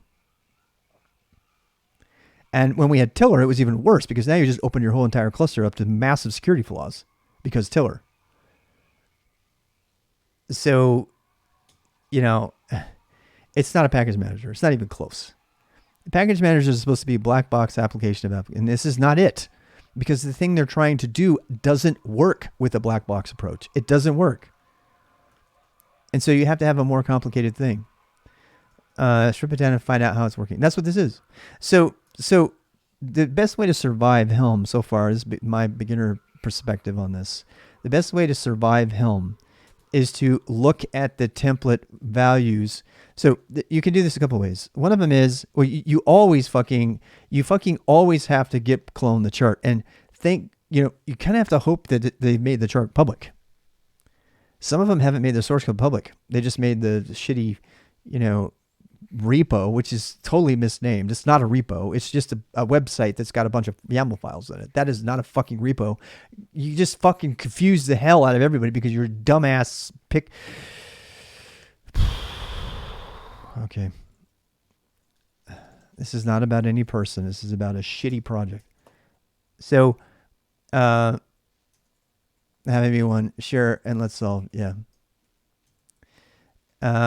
Let the hate flow through you. Shut up, Oscar Research. I hate you. I hate you. I hate you. I hate you. Where's the Anakin line? I need the Anakin line. I hate you. Who's like spitting and burning. I hate you. Oh, I hope you're learning something from these rants because God help. I mean, it's so bad on my health. You know what? Look, it is what it is. And talking it out and ranting about it actually helps me understand it better and get around it. So one of the things I have not been, so here up to very recently, let me tell you how I survived Helm. Okay. The way that I survived Helm was step number one, clone the repo. And people aren't going to tell you to do that. And the official docs are definitely not going to tell you to do that. You want to survive Helm, clone the fucking repo. Step two, go down and just look at the templates file. Don't even bother looking at the values file yet, which is totally the opposite of what they want you to do. The fact that they would put notes.txt without a markdown. Oh my God. This, by the way, remember I said learn Go? Guess what, people? What's this language right here? Looks a lot like mustache. You'd be wrong. What is it? What are all these template charts? What are they? And don't think that they are one-to-one compatible. Do you see what this is? You can't understand a Helm chart until you understand Golang template syntax. That's what this is. It's actually beautiful. And so, yeah. By the way, the entire problem with Helm is one thing. When you try to make a system that's just declarative, which is what Kubernetes claims to be, you leave a lot of imperative out there to be dealt with. All of these templates and if-then statements, this is where all of the imperative went. You can't just declare, I'm gonna say my entire IT infrastructure is going to be declarable. It's going to be, I'm just going to state what I want. You can't just remove conditional evaluation and imperative, sorts of steps and things like that. You can't do that. So where does it all go? When you're deploying your architecture, you can't just say, I declare I want this application in my system. It's not good enough. You have so many variations of variables and everything you got to look at, and they all land in Helm. So you have to make a kick-ass intelligent operator, which is what some people are doing, or you have to put all of that logic into something that is equivalent of, that's what this values file is, this massive, meta arguments list. Like, this is all the things that you can change about your deployment here, right? And because there's so many variations about how this thing's going to be deployed. This is Go templating. Yes, it is. So, yeah. So, step one, download the Helm chart. Step two, just do a casual glance through the files here. If you're lucky, they'll actually name them after the resource types that they are: policies, pod, distribution, budget. As you can kind of get a sense of like, well, what is this Helm chart going to do to my cluster? Right? And you can look at it through here. And this is the way I started out doing it. And This is actually really hard to read, right? You can't really follow it unless you know how to code and go. And even then, you don't really get a sense of it. Enter step 3, which is relatively recently discovered on my part, is the template command. People might think I'm dumb. They were talking about dry run earlier. The way to really get the reality check is to download the thing. See this values file? I mean, people will tell you, just go read the values file and you'll get everything you need to know. No, I don't get that. You know why? Because all of these new words, I'm like, wait, where did this word come from? This YAML file is a YAML file, but it's not a Kubernetes resource file, and I live all day, every day in Kubernetes resource files. So what does this actually turn into once I run it? And then enter the Helm template command, which is a lifesaver. So now that you can only run this inside of here, I think you could actually probably use a URL for your source if you want to. But you do this, you have to do Helm template. You can only do it if you've updated your repo and added it. And I'm not talking about a GitHub repo. Unfortunately, I have to say that because they chose a fucking name repo. Okay. Helm template. So, and then what? And then you do the one, so you do this one. We're going to say elastic. Wait, what do I call it? See, there should be, that should definitely be a tab completion. The fact that that doesn't tab complete, once again, idiot developers. That should easily be a tab complete right there because there's only so many fucking templates in the repo thing. So I mean, look, Helm, God damn, I got to start taking a list of all the things I hate about Helm. So, I mean, in a world where everything is tab completable, and by the way, Kubernetes does a really good job. The kubectl, all of them, they do a really good job. There's only a few names for possible repo charts. You could have easily done this. And it's like, they're taking, I mean, somebody's going to tell me, hey, they're taking pull requests. I'm like, fuck you. I have to work, have a job. So the way to get that, by the way, is this Helm, if I can remember it, repo list. So this tells you the names. There's the names you're looking for, right? And it tells you the chart, and you have to run update to have it pull down a copy of the chart, which is, by the way, not the repo. Even though it says repo, it's not a Git repo. Super confusing, I know. So then you do this. You Helm. So now I know the name, right? So I can do Helm template. I could have hit tab if they weren't dumb. Wait, maybe I'm dumb. Tab. Okay, no. Yeah, they don't have it. They don't have completion built in for that. They could very easily have done that, but they didn't. So instead, I have to do Helm repo list to get the name, and then I have to do Helm repo. Wait, I do Helm. I don't even know a Helm template, right? Elastic, but I can't tab it. Stick. There we go. And then I have to name. I have to give it the values file to use for the template, and I'm going to put dot, which is going to say, I want this values file right here. Thank you very much, and it will get it. So then it gets this, and then I can dump that into a YAML file. And now I have the gospel. All right. So this is exactly, you could actually take this file. Is it artifactory list? I don't know what that is. So you could actually take this file and run a kubectl apply, and it would be exactly the same thing as running Helm install. As far as I know. If anybody knows, has reason that is not true, please let me know. But so the reason I love this so much is because I can run this, and instead of fucking reading through tons of Golang templates with conditionals all over the place, it's completely illegible.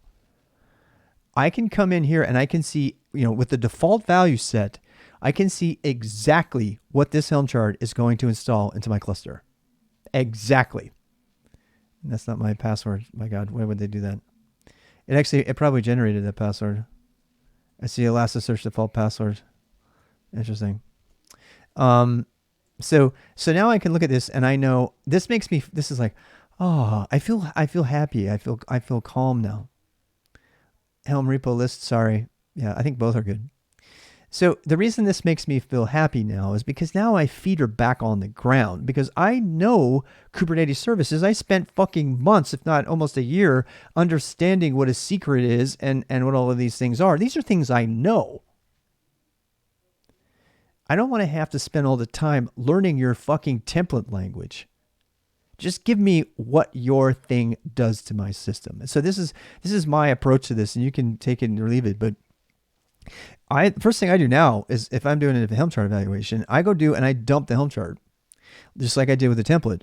I go through it and I look for the things that I might want to change. I look for the place where they didn't put a resource constraint, and then I reverse engineer it. And I go to myself, because it tells you right here where it came from, right? So I'll see something in here that doesn't look right. I'll see something because again, I'm reading Kubernetes resources, so I'm more comfortable. I come in here, I find a thing that doesn't seem right, or it's not set to what I want to be, and then I look for the file and I go straight to the template file, and inside of the template file, so let's say I wanted to change this data as username, I want to know where that came from, right? So then I come in here to this, and I do this. I say, wait, where was it? Templates. What was it? Oh, secret.yaml. It doesn't tell you the line. That would be great. Secrets.yaml. And I can search for password. There it is. Okay. So user Elastic is getting B64 encoded. Okay. So there I know that the default, look at that. I can look at the template. I can tell you right away the default username is Elastic. It's getting B64 encoded. And the default password is whatever value is in the secret password, which was values.secret.password, which is in the values file. So then I can look at the values file here, and it generated randomly if not defined. So it says it's empty right here. That means that something about the Helm chart generated that for us after the fact, and because that became the entity. Because I would never know that without the note, right? So, but the thing that's really cool about that is I can actually now do my spelunking and my deep diving, and I can come back and see what is reality, and if I wanted to, I could even figure out what my password is. I can on base 64 that. I wonder what it is. Should we do that? What is it? Base 64? Is it base 64-U? Yeah. Base 64-U. Whoopsie.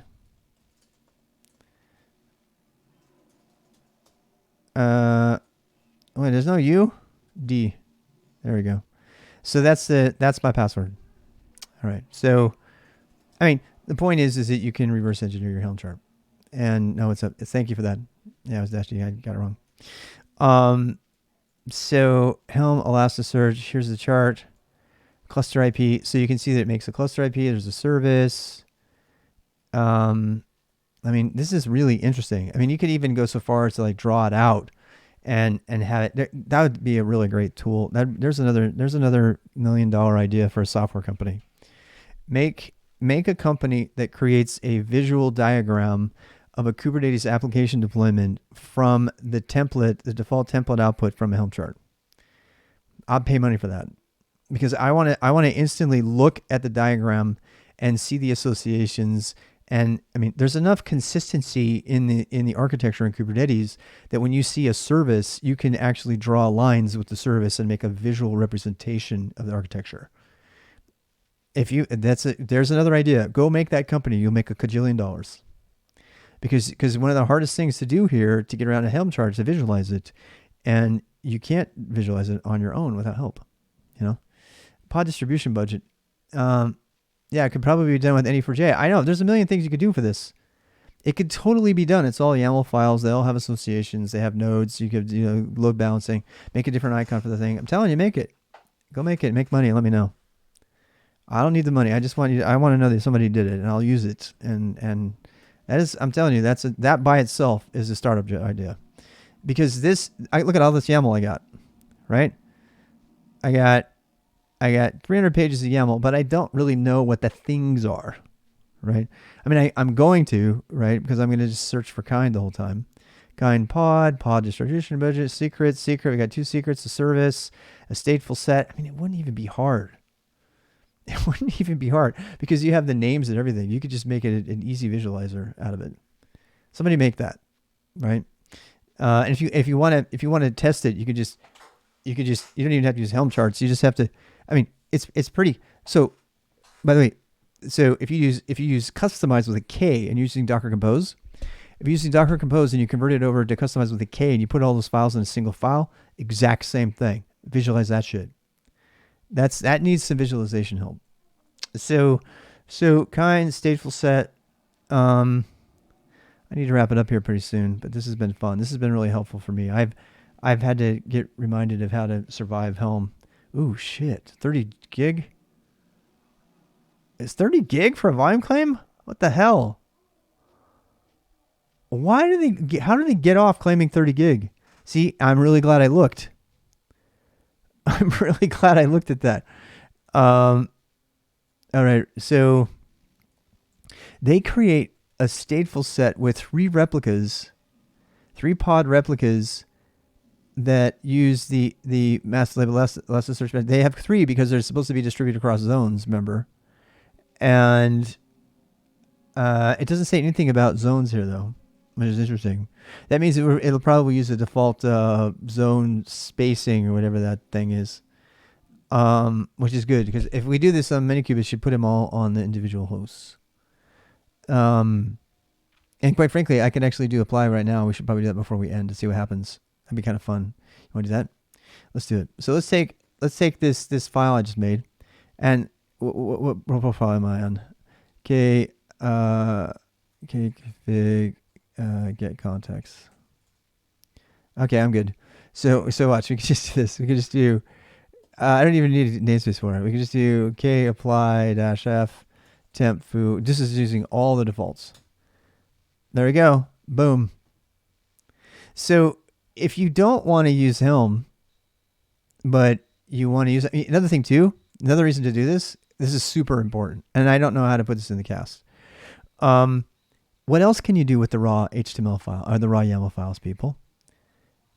Can you say, it's my best Fred Rogers voice. Can you say OPA gatekeeper, neighbor? Can you say OPA gatekeeper? In order to apply an OPA gatekeeper policy in advance of its application to the cluster, you have to have the resource files. So I just produced all of those resource files. I can pass this file as is through the OPA gatekeeper policy checker, and I can have it tell me straight up whether it passes or not. So as I'm trying to tell you, Helm, this is yet another reason, Helm has no sense whatsoever of policy checks at all. And the fact that they made Tiller just proves that they don't have a fucking clue about cluster security. So why would they possibly integrate into their application something that, I don't know, might take the standard profile for all of your OPA gatekeeper policies and apply them before it installs your Helm chart? Because it blows the shit out of Helm because it's no longer package manager at that point. Because it was never a fucking package manager in the first place. It's a template engine. It's all it is. It's a glorified template engine that doesn't even get everything right. You know, RPM, apt, Debian, Pacman, they all have some sense of policy checks and stuff like that, you know?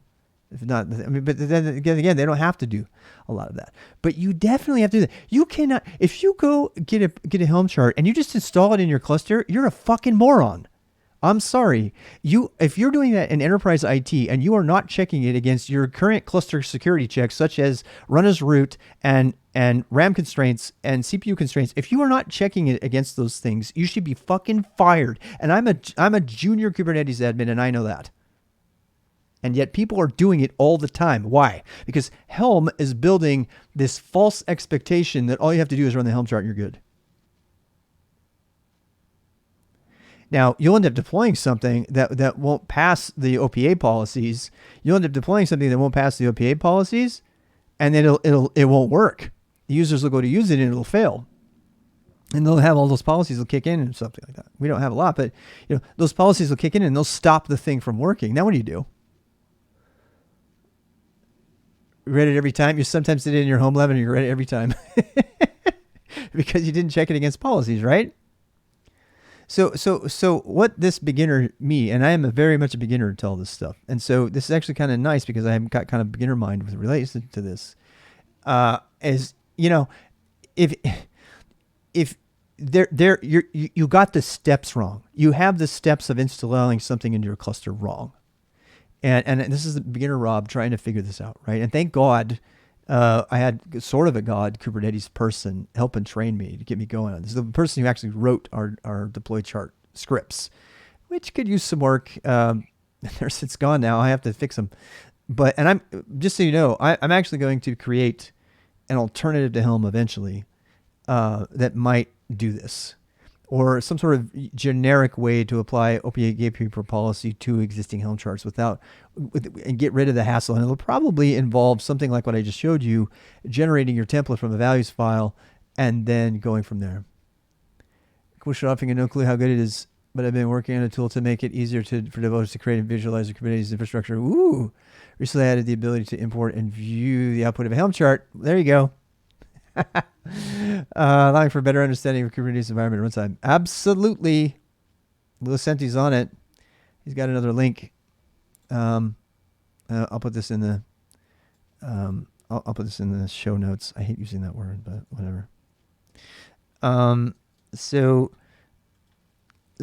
you know, I don't know. I'm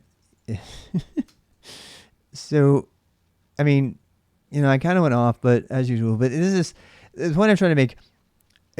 Now that you have all this YAML, now I can inspect it by hand, and I can tell right off the bat that I have to deal with passwords and stuff that I need to change from the defaults, right? Because nobody wants to use the default password, right? So I'm going to be pulling that password from a secret that I maintain somewhere in my cluster, which, by the way, is another reason that this fucking package metaphor falls on its face.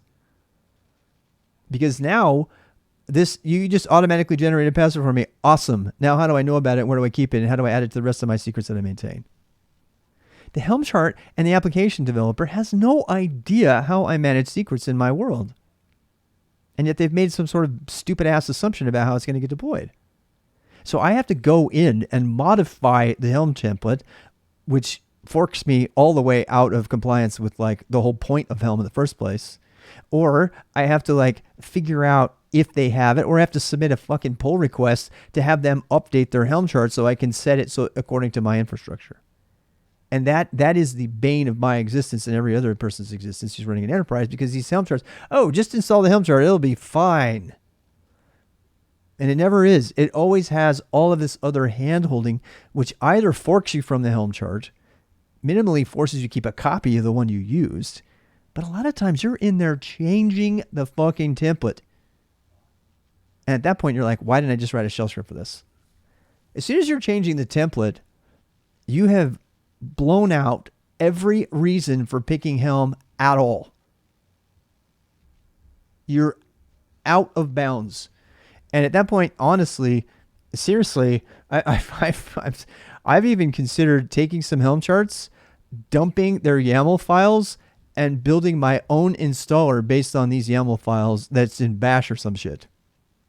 And saying sayonara to the Helm chart. Why? Because I have to maintain that Helm chart copy of the lockdown customized version of it. Why don't I just throw Helm out and just use that specific everything that was deployed at that level of version, and then keep track of the versions and say, hey, see all these YAML files that I'm using right now? These go with Helm version blah. I have another YAML file of my own that I say, okay, so this is my copy of Helm. This is my copy of all the values that I care about of this Helm chart at this level. This is all I give a shit about. And by the way, if you do it that way, you can add other YAML files for other things. So maybe you have RBAC rules you need to put in there, right?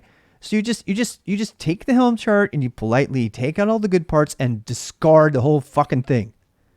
The only thing you keep around is you keep a reference to which chart it came from, because you're going to have to go back and search through that shit at some point and decide what has changed. But you know what an even better way to do that is, I discovered recently? You can just diff the templates. It's so fucking awesome. You can just diff the templates. It's crazy. And then you make yourself a patch. You make yourself a patch, like a diff patch. And now you've just patched your own infrastructure with one command and one kubectl apply command. And you have full control of it, and you're using tools that you should know how to use, instead of having to even deal with the fucking templates. So That's how I think you should do it. It's doing it that way is in no way compliant with what would ever be on the certificate exam. In fact, the fact that they put that in the exam really kind of lowered my confidence in the certification itself. Because I was like, I can't believe that they're getting this far behind this shitty thing. It's actually, to me, it's actually better to just use the YAML charts and go with it that way. I mean, it's just a bit better. And then save them off, and then make sure you know what version it goes with. And you just put that in a comment in here, and now you got all your YAML files. And then what? Now you have a single YAML file for an entire application's deployment that's been saved, that also has your additions to it, such as, the cluster roles. This is the other thing. Helm has no way to do any cluster RBOK stuff, cluster roles and shit like that. It can't do it. It can't do cluster roles, and it wasn't designed to do it. So they'll tell you in the documentation for when you install this, before you run this Helm chart, make sure that you set up this ingress rule and this thing over here, and make sure that you have your Helm. We already talked about OPA policies, which are completely devoid from the whole thing. So to me, I'm starting to think that the way to survive in this world is step 1, throw out Helm. Actually, step 1, download the source code. Step 2, get the values to where the reasonable defaults, create this template file. Step 3, customize to your heart's content, knowing that you've already forked from the main one. Because now you're dealing with direct resource files. Now you can add your RBAC rules, you can add all that other stuff. And as long as you're doing a diff against whatever the next version is, you can survive despite Helm and throw it out the fucking window, because I hate it. It's disastrously bad. So, and I wish they would have spent more time generating YAML files like this. They would probably say, I can kind of hear them arguing with me, saying, well, that's the point, dumbass, is that you have that finished YAML file to deal with. That's why we made it. And that's probably true. Maybe true. Maybe that's the way, and I just didn't discover that way. But that's not how I've seen it presented. The way I see Helm presented is you just do Helm upgrade, Helm install, and all things just align, and the unicorns, have sacks and shit. It's just like, no, it's not how it works. Helm. Look, I just wish they would have owned what it is. Helm is not a package manager. Helm is a template engine. Helm is a Kubernetes-centric template engine. That is all. That's all it is. They should have called it that. They should have called it the Helm Kubernetes template engine. That's what they should have called it, because that's exactly what it is. It's not a fucking package manager. Never was. And they try to make it a package manager because you can roll back and stuff. Nobody does that. No one does that. If someone does that, tell me. I want to be wrong, and I want to actually understand how you made that work, because I might be missing something. I think I need to go on a break now. This has been very educational, though, for me. So, because I'm actually looking through what Elasticsearch is going to do, and it's going to make me a more knowledgeable person on the team when we go to do our install, which is something we're kind of prioritized recently. And so when we go to talk about, well, okay, we're installing this Helm chart and everything. If I read through this, how long is this? 283 file. If I read through this 283 line resource file, and I understand everything that's in here and what it's doing by default, and maybe I run it against a couple of the examples and stuff like that, that's going to give me immediately a much better sense of what Elasticsearch is doing to our cluster. And frankly, that is something that the Helm template engine might be good at doing. I'm going to call it that from now on. So there. You know what? Helm as a template engine is awesome. Helm as a package manager sucks, and it builds a false expectation. Helm as a template engine is awesome. I'm going to give him that, because it does. But it's not really Helm. It's like Hugo. Hugo gets all the credit for how awesome Go templates are. Same thing with Helm. Helm is just a Go template engine, for Kubernetes. That's all it is. Helm is Hugo for Kubernetes. It literally is. Helm is a static site generator for Kubernetes applications. This is exactly what it is. It literally does the same thing as Hugo. It takes a template, it organizes it in a certain way, it reads in specifically complicated variables, and then spits out a bunch of static HTML, static text, which happens to be YAML. And then that YAML gets loaded into kubectl. So in many, many, many ways, Helm is a static site generator. And we call it a template engine, call it whatever you want. And the reason that's important is because the default the values that I'm using right here, Hugo reference. I love Hugo.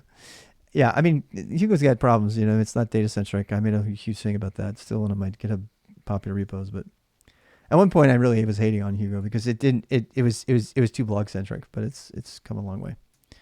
Plus the maintainer's kind of an asshole. I didn't say that. So, who isn't, right? I certainly am. Elasticsearch template statefulset.yaml. StatefulSet Elasticsearch master. So the point I'm trying to make is I can't just look at the rendered YAML files, right?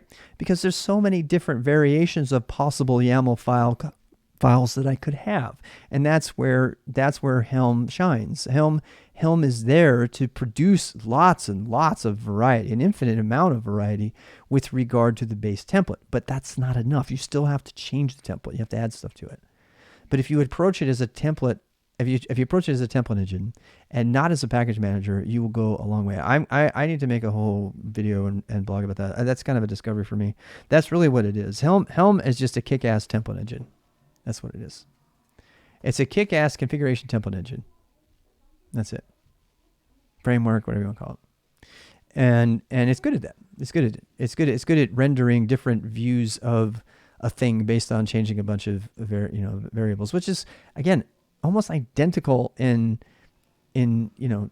technical implementation as Hugo, as something else that would do the same thing. So I feel good with that discovery because that gives me something positive to say about Helm. Because God knows I got a lot of negative to say. And frankly, I think that their use of templates for that purpose was the right way to go, because as I said before, this declarative overemphasis of Kubernetes has left conditional logic and imperative concerns out to dry. Where do they go? And they kind of landed in Helm, actually, in my opinion. It's also the reason that operators are so popular, because operator is just code running in the cluster. So not only do people write operators to install and set up applications, Postgres, Ray, etc., but they also write applications to included in the application. Their operator is something that has a controller in it, or something that sits there and babysits it and keeps it up to date, and possibly kind of like in the like the whole evergreen kind of idea, can go out and phone home and say, hey, you got a new update here, and take care of all of that without any maintenance. At apparently a great cost to etcd, because it does do a lot of stuff with etcd. So the operator model for installation and management of applications is in my opinion is catching fire because of this. This is where you're seeing the Red Hat operator model framework is coming up so hot and heavy. And I think that the other one, the build kits from Facebook, that's not going anywhere. I'm not even going to read about it. But creating your own operator instead of a Helm chart is a very real way to go about this. And then of course Namel from Nova, she's working on that, which is going to it takes this kind of idea and turns. So Nova's YAML, you could actually, with a Helm template, you could convert it like we just did into YAML, and then you could convert that into NAML. And NAML is Go code, which is Go code that runs. You compile that Go code, give your people an executable, and boom, that executable installs everything and takes care of it. And the thing of it is you could actually have it not only solid, but then you could add other, imperative and conditional stuff, code. The whole convention versus configuration fight between gulp and grunt that happened in the node world, right? That is the same thing we're seeing here. Sometimes you need code. Sometimes code is better than a YAML file. And a lot of times it is actually. So, and that's generally characterized as configuration over convention. Convention versus configuration. Convention. So in the node world, I mean, it was really popular to say that gulp is very much configuration, a bunch of JSON stuff. Can you do a CRD out of an IST? Yes, you could. You absolutely could. And that's what the operators are. They're yeah. There's a million things you could do, but all of them involve code, which is the convention. That's the gulp equivalent to grunt. Grunt is JSON files, and gulp is, hate it, love it, or hate it, is straight up JSON. It's straight up JavaScript. The Jupyter Hub project does the same thing. Jupyter Hub project does I'm trying to think. I'm trying to think. The Jupyter project does like the kube spawner. It's just a huge Python script. That's their configuration, right? And it gets really complicated. When you do that, people write entire applications in their configuration files. So everything could be, the reason people put constraints on declarative models like this is on purpose. They don't want them to grow out of control. This is the same problem with template ninjas, right? Template ninjas grow out of control all the time. And then you got all your logic and everything, and you're writing in the template. That's literally where PHP came from. PHP was a template engine, and it got out of control. And that's coming straight from the creator's mouth. There's a YouTube video on that. That's really interesting. All right, so I think I beat this one to death today. I feel really good about my understanding of where we're going. For work and play, I'm going to have to go through and understand what a stateful set is. I've read about stateful sets. I need to understand what they do more. Again, if you're generating a Kubernetes resource file, it does you no good unless you know what the resources are. And so there are a certain number of basic resources to understand in order to make sense of even this, right? I've never seen a pod disruption budget in my life. I don't know what that is. So it might be a 1.22 thing. I need to go read about what that is. I know what a secret is. Those are easy. Secrets in config maps are easy. I know what a service is. This is like it's internal service. Oh, it's cluster IP. Yep, internal service. So I know what those are. We have another service. This is cool. And this is nice too, because if I were to write an application, this is what I would do. I'd be writing these things here. We have another service. We have two services. Wait, I don't get it. Why do we have two? Oh, one's the internal service and the other one's pointing to the cluster IP. Okay. Yeah, I think this is an internal service. Yeah, cluster IP none. Yeah, this is needed for the stateful set host names. Yeah, okay, that makes sense. So the service, again, you almost have to be a network engineer just to understand the internal networking and services and stuff from Kubernetes. And that's not on the docket today, but we're going to need to go back through all of that. I need to really review them. I really need to hit hard on all the networking, the services, ingress and egress stuff. I know what deployments are and stuff like that in jobs. Those are pretty easy, config fabs. But the service stuff sort of gets hairy because that's all network routing and stuff. German autocorrect of it. Oh, yeah. Is that what ist is? Couldn't you do a CRD out of ist? Yeah, you could definitely do a CRD. That's what the operator is. Yep. They make a lot of times the operator will create a bunch of CRDs. In fact, I understand Elasticsearch does that. You're supposed to install the operator first, and then you do the deployment using the operator. So yeah. Stateful set. See, stateful set's the one I really have to understand. It's relatively new, by the way.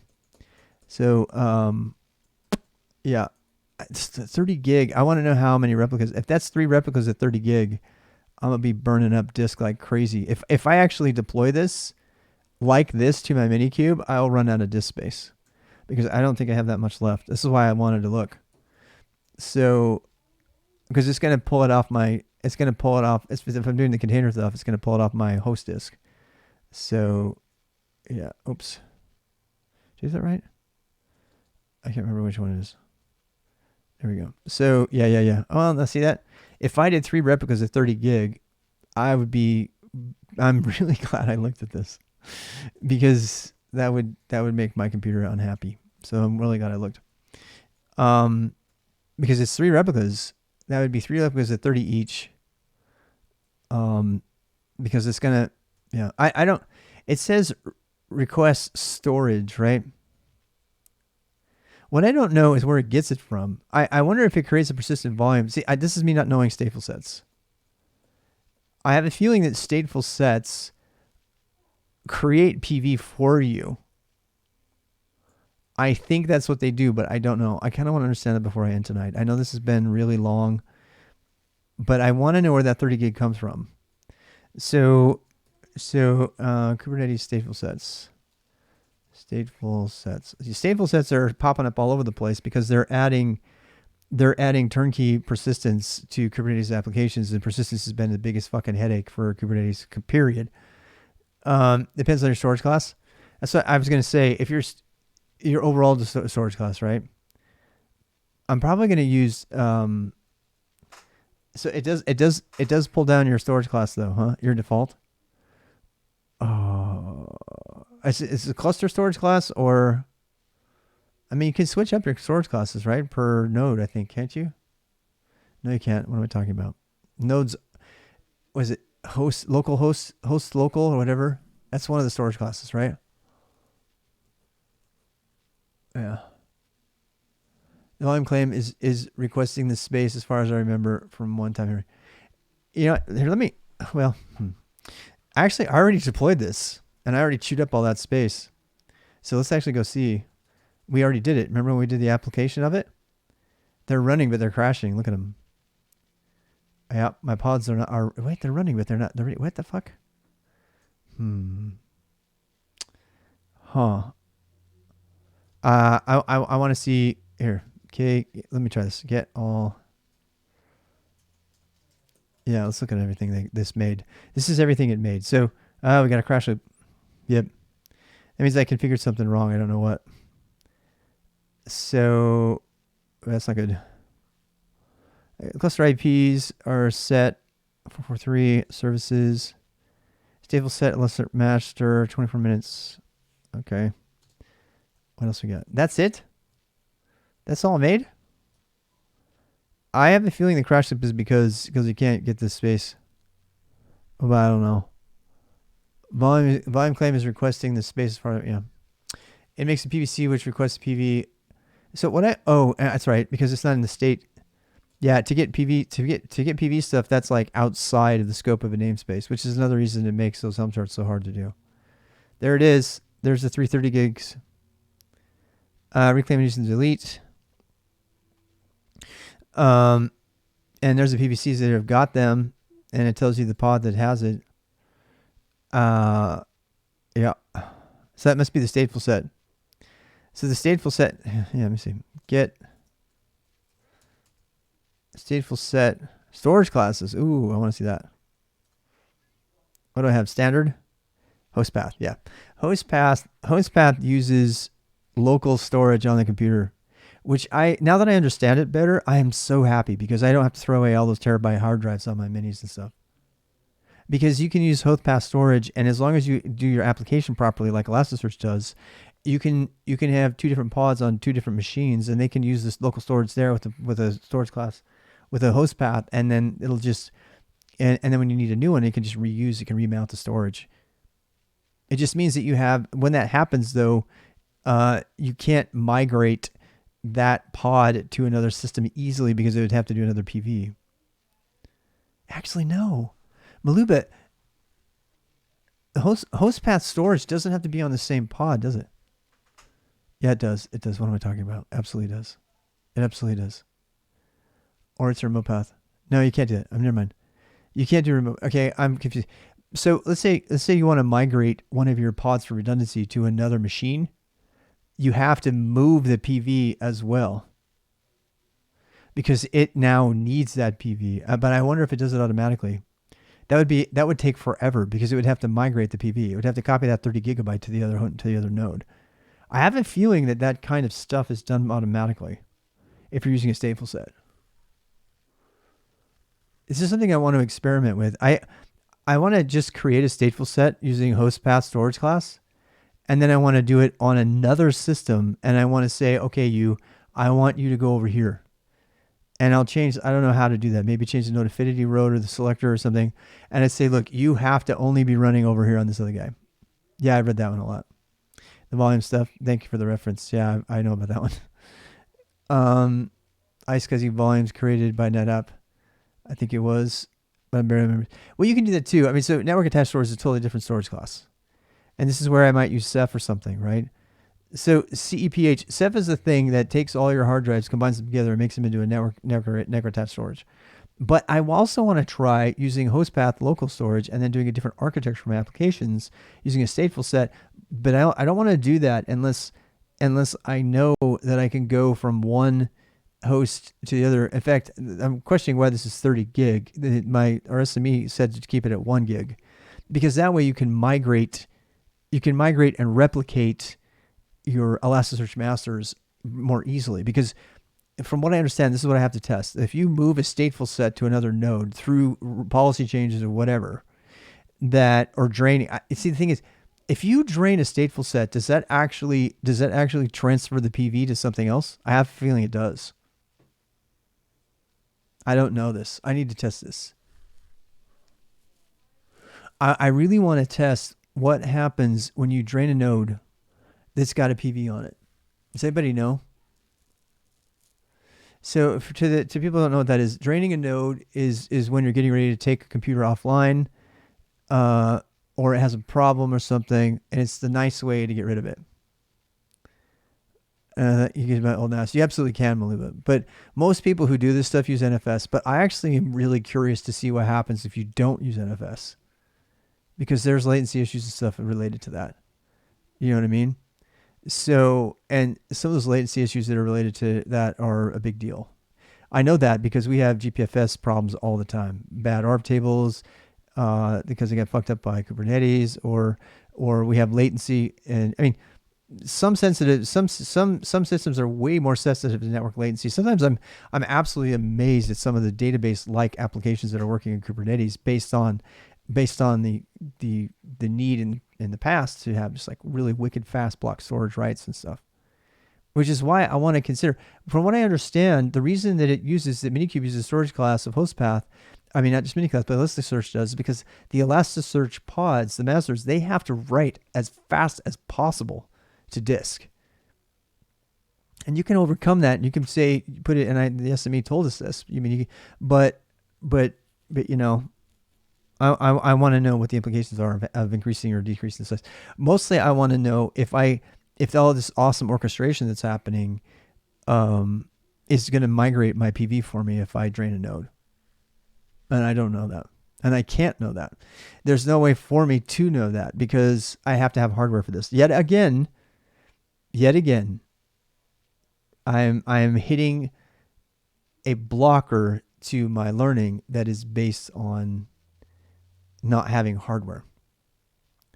I cannot test this through any of the emulated methods. I'd have to use cloud or my own hardware. Cloud's expensive for this kind of thing. You read about it? Yeah. So that's enough. I'm going to go now. I'm going to turn the music back on. I will not be doing anything related to Kubernetes for the rest of the day.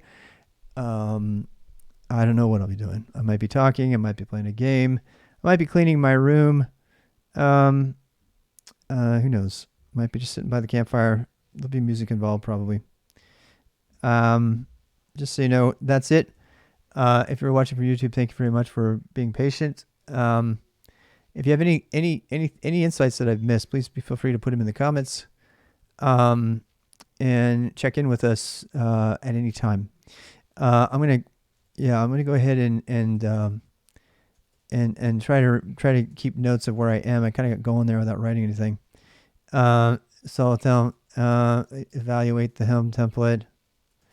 The Helm template. What else did we do? That's pretty much it. We did a lot of talk about discussed limitations of Helm. We were talking about that. Limitations of Helm. Discussed strategies for working around Helm constraints and stuff. So I think that's it. A beginner look at stateful sets, which I really, again, haven't studied them at all. This. If I study anything between now and Monday, it's going to be stateful sets. Yep. Tip a cold one. Yeah, I'm gonna do it. Down to 30 gigabytes shouldn't be a big thing. No, I've seen them at 1 gigabyte. It just means that you're gonna fork off more of them. Yeah. As far as I know, Ghosty, I'm not a pro. I'm just learning about this, right? And by the way, some of the other examples you might want to look at instead, right? Oh shit, I got to stop the YouTube video. All right, YouTubers.